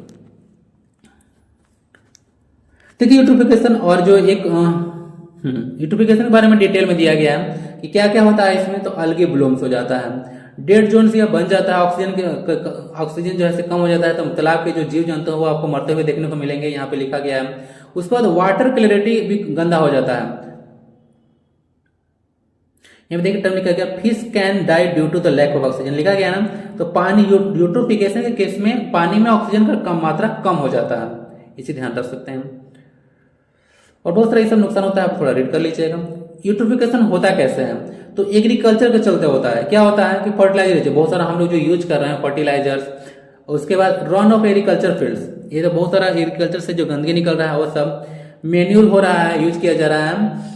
एग्रीकल्चर ऑफ, मतलब ये सब बोलिए कि एग्रीकल्चर फील्ड, एग्रीकल्चर जो सेक्टर है या उससे रिलेटेड जो एक्टिविटीज होते हैं, एग्रीकल्चर एक्टिविटी बोलिए, उससे रिलेटेड जो हम लोग यूज करते हैं उसके चलते भी हो सकता है। म्युनिसिपल सीवेज, गंदा जो आ रहा है, ठीक है, गंदगी आ रहा है जो घर से, वहां से भी हो सकता है। और एनिमल जो है फीडलॉट्स है उससे भी डायरेक्ट अगर गंदगी जो है से जा रहा है तो यूट्रोफिकेशन हो सकता है। तो सब कुछ कॉजेस हैं। ठीक है, डिटेल में आप लोग यूट्रोफिकेशन समझ गए होंगे। किसी उत्पाद के बाजार मूल्य पर पहुंचने के लिए उत्पाद की कारक लागत में निम्नलिखित में से की नहीं होगा, इसे की मतलब क्या होता है, क्या जोड़ा जाता है होगा? सभी प्रत्यक्ष करों का योग, सभी अप्रत्यक्ष, क्या हुआ है, अप्रत्यक्ष करों का योग, कुल अनुवृत्ति जिसको सब्सिडी बोलते हैं का योग, उपरोक्त में से कोई नहीं। अभी एक वीडियो देख रहा था, उसमें कोई जो ऐसे बैंक का जो है ऐसे घूम रही थी कि बैंक का है हिंदी क्या होगा, बैंक हिंदी क्या होगा। तो कुछ भी अंग्रेजी वर्ड आप लोग देखते हैं ना, थोड़ा सा सतर्क होकर देखते हुए चलिए, पता चला कोई आपको बेवकूफ बना के चला गया। तो ऐसा कोई नहीं कर पाना चाहिए। जो भी आप लोग देखते हैं, अगर उसके बारे में पता नहीं है तुरंत जाकर सर्च कीजिए, गूगल तो है आपके पास, मैं तो यूज करता हूँ उसका 100%। बैंक का अधिकोष होता है हिंदी। देखिए ये क्या होता है, अगर कोई उत्पाद है, प्रोडक्ट है, और बाजार मूल्य पर पहुंचने के लिए जो उत्पाद की कारक लागत है उसमें जो है सभी अप्रत्यक्ष करों को ऐड किया जाता है। जितना भी इनडायरेक्ट टैक्स होता है उसको ऐड कर दिया जाता है। आइए डिटेल में इसको समझाता हूं। सबसे पहले तो मार्केट प्राइस क्या होता है। तो कोई एक प्रोडक्ट है, मार्केट पे जिस प्राइस में बेचा जा रहा है वो मार्केट प्राइस है। तो ये तो टर्म क्लियर होगा। कारक लागत क्या है, तो अगर मान लेते हैं मुझे एक बिस्किट्स का निर्माण करना है, तो उसके लिए क्या क्या चाहिए मुझे। सबसे पहले तो आटा चाहिए मुझे, ठीक है, आटा ये लिखूंगा। उसके बाद मुझे शुगर चाहिए, कुछ कोस्ट लगेगा, ठीक है, ऑयल लगेगा और मजदूरी भी लगेगा। तो ये सब चीज जो फैक्टर देखते हैं, यानी कि कोई प्रोडक्ट को बनाने में ये सब जो फैक्टर यूज किया जा रहा है उसी को प्रोडक्ट जो है कोस्ट बोलते हैं, कारक लागत। उसके बाद शुद्ध अप्रत्यक्ष कर जो है, अप्रत्यक्ष तो इनकम टैक्स जैसे लगेगा, यहाँ पे लिखा होगा। तो अप्रत्यक्ष कर यानी कि उस पर जो है सरकार कितना टैक्स ले रही है, तो वो सब लगाने हैं। जितना मेरा इधर लगा कोस्ट ना, आटा लाया मैंने, शुगर लाया, ऑयल लाया, मजदूरी किया, उसके बाद ट्रांसपोर्टेशन भी आप लोग जोड़ लीजिए इसमें, ये सब चार्ज, तो वो सब लगा, तो वो कारक लागत हो गया इसको बनाने में। लेकिन सरकार बोलेगी कि मैं ऐसा ही थोड़ी बेचने दूंगा, ठीक है, मुझे इधर कुछ चाहिए, सैलरी मैं कहाँ से दूंगा, हॉस्पिटल कहाँ से बनाऊंगा, मुझे पैसा चाहिए भाई।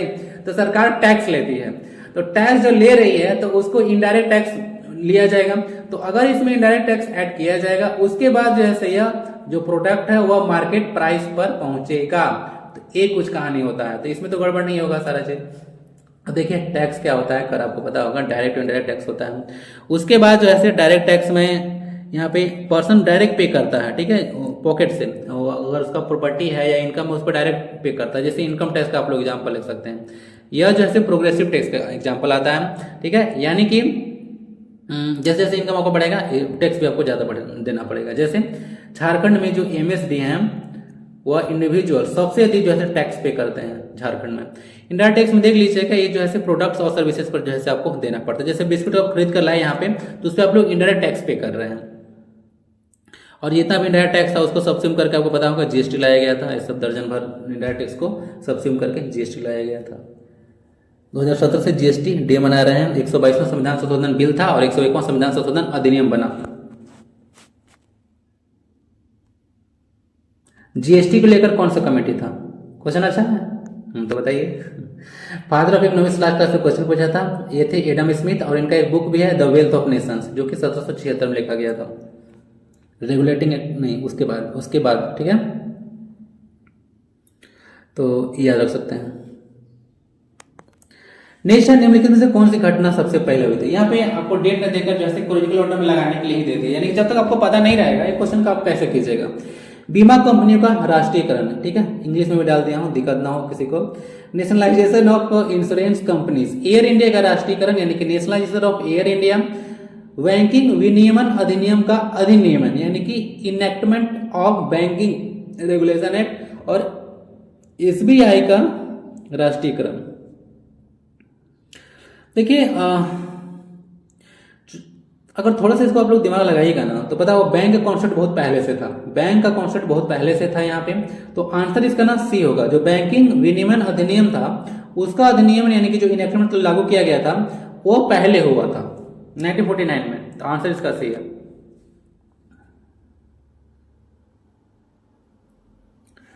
हर एक पॉइंट यहाँ से इसको मैं क्लियर ये भी करना चाहूंगा कि जो बैंकिंग रेगुलेशन एक्ट था उसको पहले जो है से बैंकिंग रेगुलेशन कंपनी एक्ट बोला जाता था। बाद में 1966 में जाकर इसका नाम जो है से बैंकिंग रेगुलेशन एक्ट किया गया था ना, बाद में नाम चेंज किया गया था। पहले यह बैंकिंग रेगुलेशन कंपनी एक्ट था, बाद में इसको हटाया गया था। तो 1949 के हुआ था सबसे पहले आ गया। बाकी भी देख लीजिएगा यहाँ पे जो नेशनलाइजेशन ऑफ इंश्योरेंस कंपनीज हुआ था वो जैसे 1956 में हुआ था 19 जनवरी को। और 1956 में LIC का स्थापना भी किया गया था।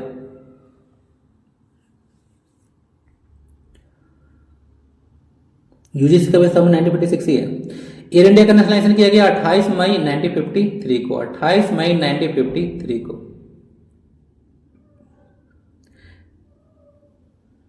उसके बाद एसबीआई को नेशनलाइज किया गया 1 जुलाई 1955 को। कब? जब इंपीरियल जो बैंक था उसका नाम चेंज कर स्टेट बैंक ऑफ इंडिया किया गया।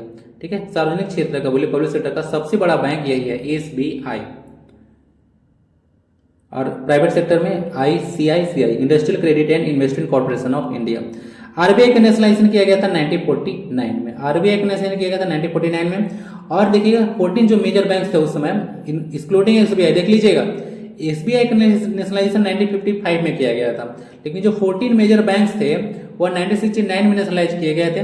तो क्वेश्चन अगर डाल दिया जाए कि 1969 में किस बैंक का राष्ट्रीयकरण नहीं किया गया था, तो बैंक तो बहुत सारे थे, तो आप लोग सोचिएगा कि कैसे ऐसा क्वेश्चन पूछ रहा है भाई। तो एक तो पता होना चाहिए ना आपको, इंपोर्टेंट जो बैंक है भारत का एसबीआई, ये तो पता होगा ना, तो उसके बेस पर भी आप लोग क्वेश्चन को अटेम्प्ट कर सकते हैं। ठीक है, कुछ और भी एक्सटेंशन दिया गया है। नाबार्ड की स्थापना किया गया था 12 जुलाई 1982 को। National bank for agriculture and rural development इसका फुल फॉर्म होता है। शिव रमन कमेटी के रिकमेंडेशन पर इसको फॉर्म किया गया था। सेबी का स्थापना देख लीजिएगा 1992 में किया गया था। 1988 में देखिएगा इसका स्थापना दोनों दिया जाता है, लेकिन उस समय एक नॉन स्टैट्यूटरी बॉडी था। बाद में 1992 में इसको एक स्टैट्यूटरी बॉडी बना दिया गया। National highway authority of India की स्थापना 1955 में किया गया। Telecom regulatory authority of India, इसका स्थापना 20 फरवरी 1997 को किया गया। इरडा, इंश्योरेंस रेगुलेटरी और डेवलपमेंट अथॉरिटी की स्थापना 19 अप्रैल 2000 को किया गया। ऐसे देखिए इसको लागू किया गया था 1999 में, लेकिन एक इसको स्टैट्यूटरी बॉडी बनाया गया 2000 में। इरडा इंश्योरेंस यानी कि बीमा कंपनी को रेगुलेट करता है। ट्राइन टेलीकॉम सेक्टर को, हाईवे के लिए सब हो गया। सेबी स्टॉक मार्केट ये सबको रेगुलेट करता है। ये सब कुछ पता होना चाहिए। यदि आरबीआई कैश रिजर्व अनुपात, जिसको शॉर्ट में बोलते हैं सीआरआर, कम करता है तो ऋण सृजन पर क्या प्रभाव पड़ेगा? ऋण सृजन का मतलब होता है क्रेडिट क्रिएशन। ठीक है, क्रेडिट क्रिएशन पर क्या प्रभाव पड़ेगा?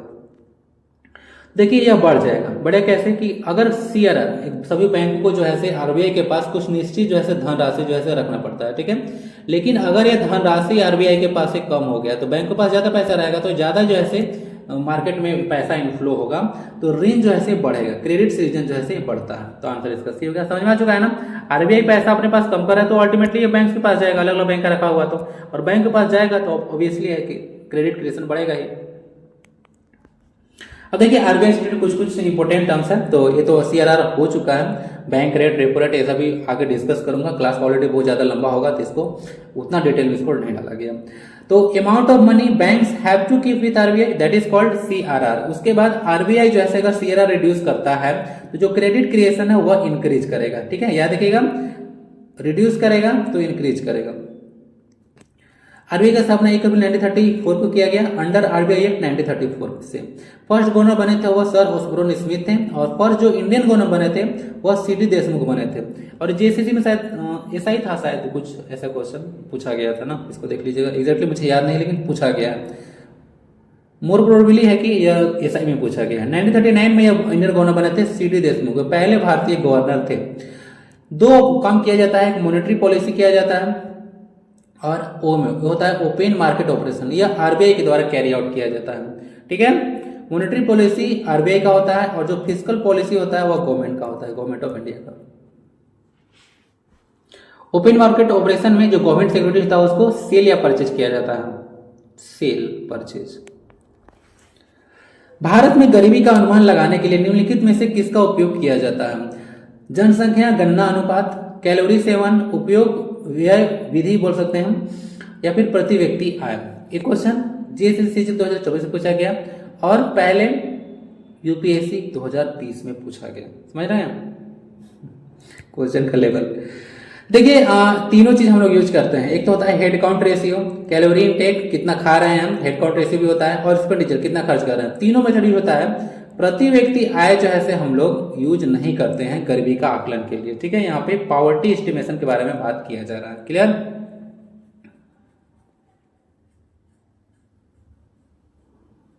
प्रति व्यक्ति आय देख लीजिएगा, इसको निकालने का फॉर्मूला पीसीआई का है, पूछा जा सकता है। टोटल इनकम होता है ना, total income by total population, ये तो होगा। यही फॉर्मूला इसका होता है, ये देख लीजिएगा। तो आंसर इसका डी हो गया। बाकी यहाँ पे देख लीजिएगा, जो पॉवर्टी एस्टिमेट किया जाता है वह हेड काउंट रेशियो से, कैलोरी इनटेक से कितना खा रहे हैं, और एक्सपेंडिचर मेथड भी यूज किया जाता है।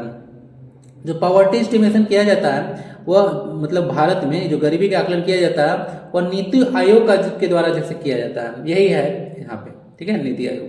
पहले देखिएगा, आपको पता होगा 1951 में जैसे फॉर्म किया गया था योजना आयोग को, पहला था 14 पता होगा, 1951 से 1956 तक चला था। तो बाद में उसको 1 जनवरी 2015 को हटा दिया गया योजना आयोग को, और उसके बाद नीति आयोग जो है से लाया गया। नीति आयोग के वर्तमान में अध्यक्ष तो पता होगा कौन होते हैं, प्राइम मिनिस्टर ऑफ इंडिया होते हैं, ठीक है, नरेंद्र मोदी हैं। उपाध्यक्ष कौन है जरा ये बताइएगा।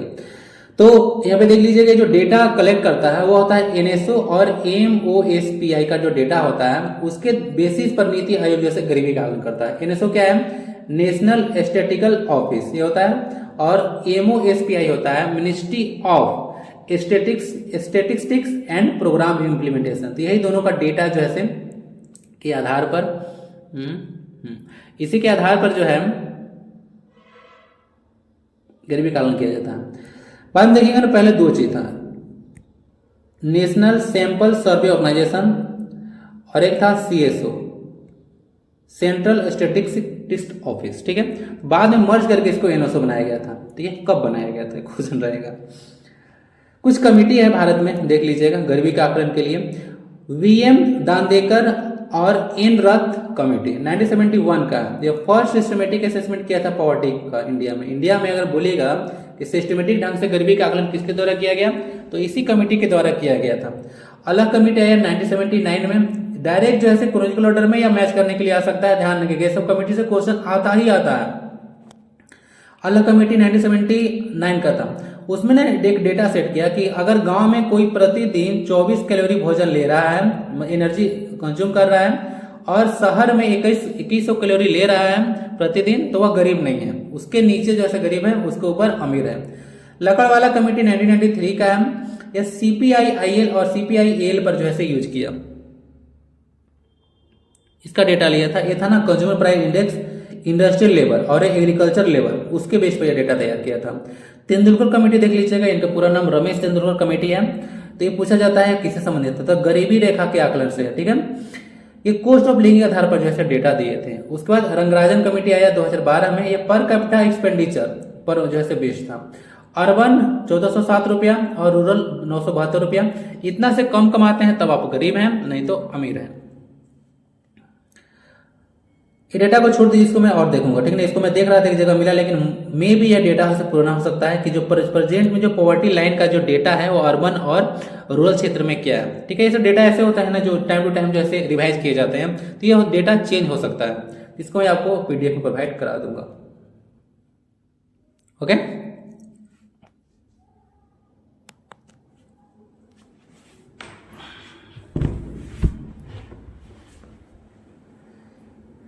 निम्नलिखित में से कौन सा शहर यूनेस्को विश्व शहर संस्कृति मंच का हिस्सा बनने वाला पहला भारतीय शहर बन गया है? मुंबई, अहमदाबाद, वाराणसी, अयोध्या। ये क्वेश्चन जेसीसी में पूछा गया, सारा जेसीसी का ही है। मुंबई, अहमदाबाद, वाराणसी या फिर अयोध्या। तो आंसर इसका जैसे बी है, ठीक है ना, अहमदाबाद इसका आंसर है, करेक्ट आंसर इसका बी है। जेसीसी में थोड़ा सा गड़बड़ क्वेश्चन पूछा गया था, सही आंसर इसका अहमदाबाद होगा। देख लीजिएगा, यूनेस्को विश्व संस्कृति शहर संस्कृति है, उसका हिस्सा बनने वाला पहला भारतीय शहर था अहमदाबाद। 8 जुलाई 2017 को इसको डिक्लेयर किया गया था, जब यूनेस्को का 41st जो है सेशन चल रहा था तब। और दूसरा भारतीय शहर है जो कि इस लिस्ट में शामिल हुआ था, वह है जयपुर 2019 में। जयपुर शहर को देखिएगा, जयपुर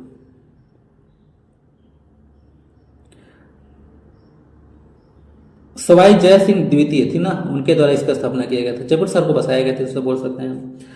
ये जो अहमदाबाद है वह साबरमती नदी के किनारे है, गुजरात में। शहर की स्थापना किया गया था सुल्तान अहमद शाह के द्वारा, ठीक है, 1410 में। 1410 में किया गया था। यूनेस्को का स्थापना किया गया था 16 नवंबर 1945 में। लंदन में हुआ था, लेकिन हेडक्वार्टर लंदन में नहीं है, डिफरेंट है थोड़ा। पेरिस में इसका हेडक्वार्टर है यूनेस्को का। प्रेजेंटली 43 जो है यूनेस्को साइट्स हैं, ठीक है। कितने साइट्स हैं यूनेस्को का? 43 हैं। ये सब आपको टेंजिबल देखने को मिलेगा। इनटेंजिबल में 15 हैं। 15 कौन कौन से हैं, लास्ट वीडियो जाकर देख लीजिए, मिल जाएगा, ठीक है। वैदिक सभ्यता बताया था, 26 बताया था, कल बेलियर ये सब था, ठीक है ना, ये सब देख लीजिएगा। तो वो सब लास्ट क्लास में मिल जाएगा उसको, इंटेंजिबल और टेंजिबल। तो इनटेंजिबल टोटल 43 है, सॉरी टेंजिबल 43 है और इनटेंजिबल में 15 है। तो क्लियर हो गया, क्वेश्चन जो शुरू में पूछा था इसका आंसर मिल चुका होगा। उसमें भी अंदर में जाके देखिएगा तो 35 कल्चरल है, 7 नेचुरल है और 1 मिक्स्ड है। ये भी क्वेश्चन आपसे पूछा गया था कि मिक्स साइट कौन सा है। जो काजीरंगा नेशनल, सॉरी कंचनजंगा जो नेशनल पार्क आप देख रहे हैं सिक्किम का, वह जो है मिक्स साइट का एग्जाम्पल है, यानी कल्चरल और नेचुरल दोनों में आता है। अब देखिए लेटेस्ट आपसे पूछा जा सकता है, हो सकता है कि अगर 2 साल बाद इस लेक्चर को आप देख रहे होंगे, जो कि देखना ही होगा क्योंकि ये स्टैटिक जीके है, कभी खत्म नहीं होगा। तो वर्तमान में अभी नवंबर 2024 में डिस्कस कर रहा हूं, तो वर्तमान में 43 ही है शेष हैं यहाँ पे साइट्स, ठीक है। तो उसमें 43rd नंबर का है जो कि ऐड किया गया था जुलाई 2024 में, ओके। और जयपुर में जो हुआ था वो 41 2 साल 43rd सेशन था, ये भी याद रख सकते हैं जयपुर। तो 46 सेशन में इसको लेटेस्ट अभी ऐड किया गया है 2024 में जुलाई में। न्यू दिल्ली में सेशन हुआ था इसलिए इंपॉर्टेंट है। चराई देव मोइदम है, ठीक है, आसाम में, ठीक है। ये सब इसके बारे में देख रहा था, ये अहोम राजवंश से संबंधित है। तो जो अहोम राजवंश के सदस्य थे उनको टीले जैसा देखने वाला जो स्थल था ना, उसमें जो है दफनाने का एक प्रक्रिया था, तो उसको इसीलिए जैसे इसको ऐड किया गया था। मतलब इसका मुख्य रूप से ये था जिसके चलते स्पेसिफिक था, तो इसको ऐड किया गया था। अहोम राजवंश से था, चराई देव मोइदम आसाम का है, ठीक है। इसको लेटेस्ट ऐड किया गया है, तो आप लोग ध्यान रखिएगा। ये सब कुछ चीजें हैं। एक क्वेश्चन तो यहाँ से बनता है, इतना गला घिस रहा है मेरा। तो भारत में सर्वप्रथम यूनेस्को लिस्ट में शामिल होना, यूनेस्को जो हेरिटेज लिस्ट है उसमें शामिल होने वाला पहला कौन था, ठीक है, बताइएगा साइट। भारत की पहली स्वदेशी रूप से विकसित परमाणु सक्षम पनडुब्बी का क्या नाम है? INS Arihant, INS Vikrant, INS Arighat या फिर आईएनएस विराट। तो देखिए इसका आंसर ए है आईएनएस अरिहंत। आईएनएस अरिहंत पहला भारत का बुद्धबली का स्वदेशी रूप से यानी कि इंडिजिनली बिल्ड है परमाणु सक्षम पनडुब्बी है, यानी कि परमाणु हमला यह कर सकती है। अरिहंत को मैं थोड़ा सा डिस्कस करना चाहूंगा। ये अरि प्लस हंस से मिलकर बना है, अरि प्लस हंस से मिलकर बना है। अरि का मतलब दुश्मन होता है और हंत का मतलब हत्यारा, दुश्मन का जो है से हत्या करने वाला है आईएनएस अरिहंत है। आईएनएस का फुल फॉर्म कौन कौन जानता है? लिखिए जरा, देखते हैं कौन को पता है। अरि का मतलब दुश्मन हो गया, एक ए अरि होता है ना, अरि दीर्घी का, ए अरि का मतलब स्त्री होता है। आंसर इसका ये है। तो ये तो हो चुका है आईएनएस अरिहंत। यह विश्व का 6ठा देश बना था जो कि परमाणु सक्षम पनडुब्बी था, भारत। क्लियर, ये भी ध्यान रखिएगा। लॉन्च अगस्त 2016 में इसको किया गया। भारत का पहला स्वदेशी विमान वाहक पोत, विमान वाहक मतलब ये जो ऐसे सक्सेसफुली विमान को लैंड करा सकता है, वह था आईएनएस विक्रांत। और आईएनएस अरिघाट देख लीजिएगा, अरिहंत श्रेणी का ही दूसरा जो है बैलिस्टिक मिसाइल पनडुब्बी था। और अभी आईएनएस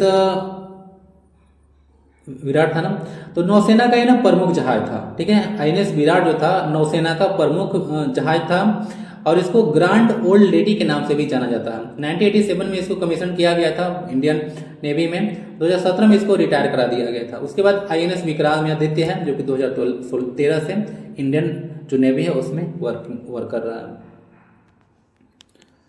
आईएनएस अरिहंत। नेक्स्ट है ब्लैक लंग रोग किन लोगों को होता है? इलेक्ट्रोप्लेटिंग उद्योग में काम करने वाले लोगों को, कार्बनिक सॉल्वेंट उद्योग में काम करने वाले लोगों को, पेंट उद्योग में काम करने वाले लोगों को, या फिर कोयला खदान में काम करने वाले लोगों को।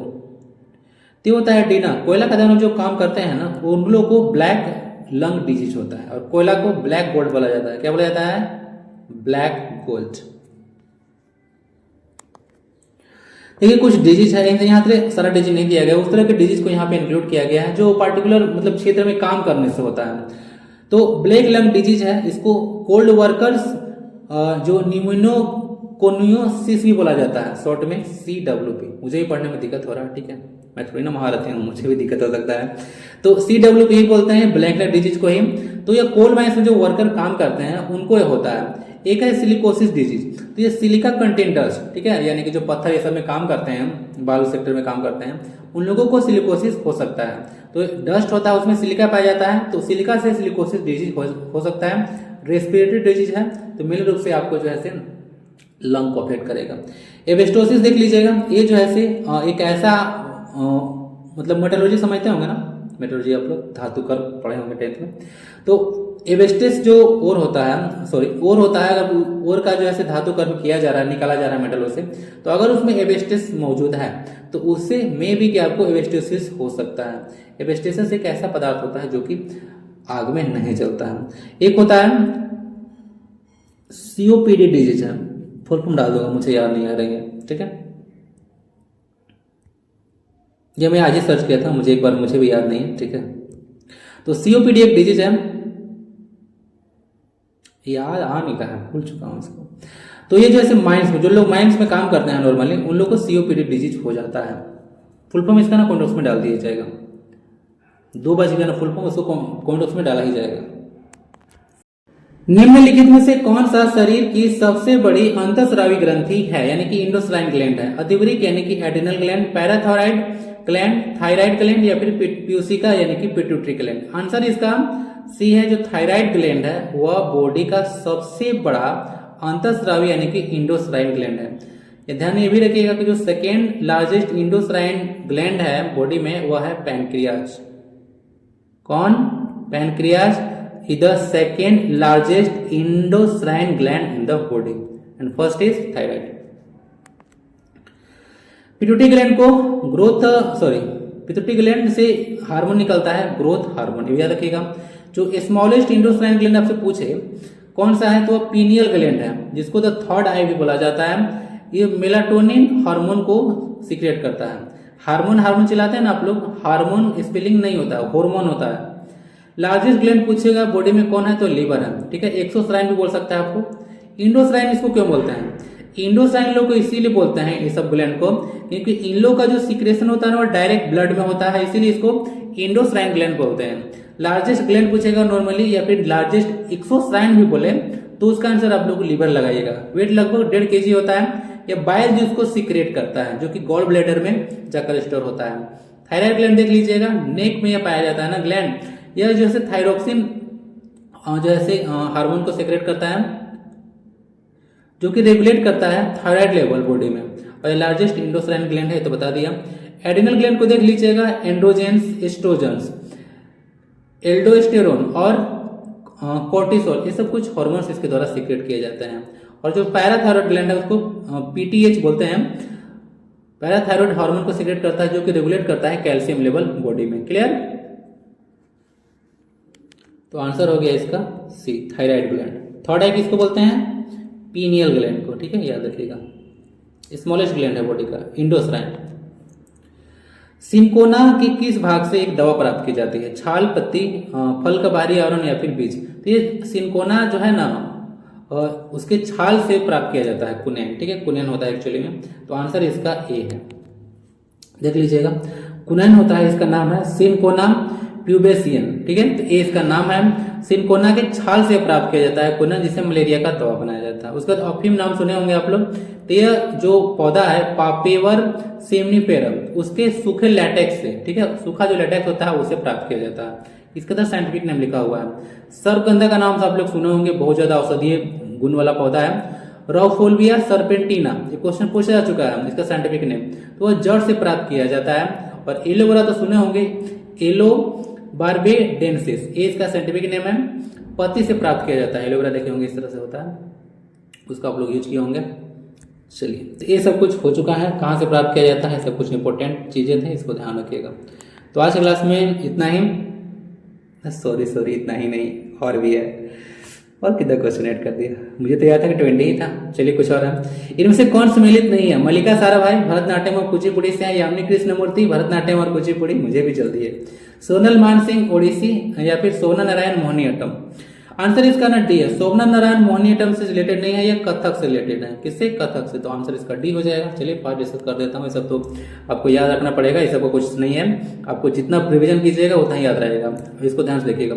मल्लिका साराभाई भरतनाट्यम कुचिपुड़ी से है, यामिनी कृष्णमूर्ति भरतनाट्यम कुचिपुड़ी दोनों से है, और तिरुमाला देवस्थानम की अस्थाना नर्तकी है, ठीक है, याद रखिएगा, इसको क्वेश्चन पूछा चुका है एसएससी में।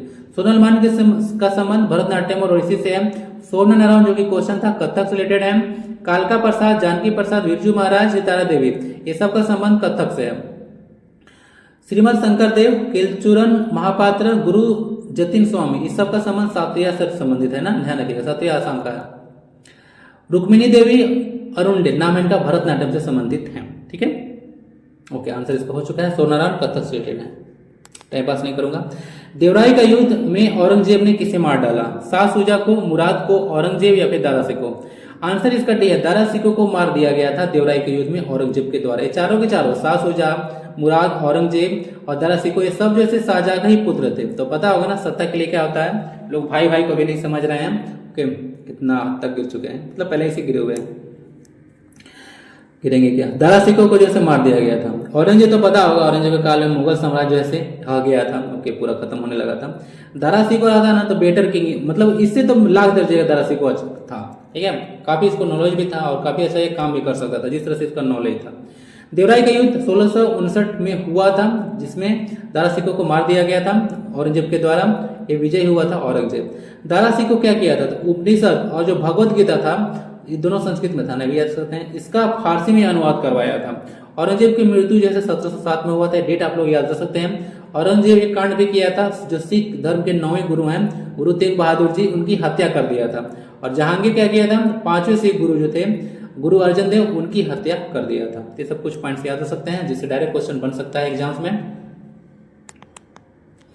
तो नो डाउट क्लास आपके लिए फ्रूटफुल रहा होगा। ठीक है, बताइएगा, फीडबैक जरूर दीजिएगा, क्लास कैसा लगा।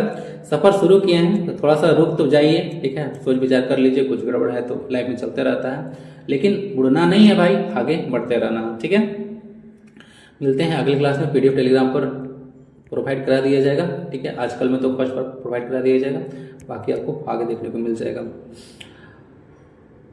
तो बंद करते हैं। वंदे भारतम, जय हिंद।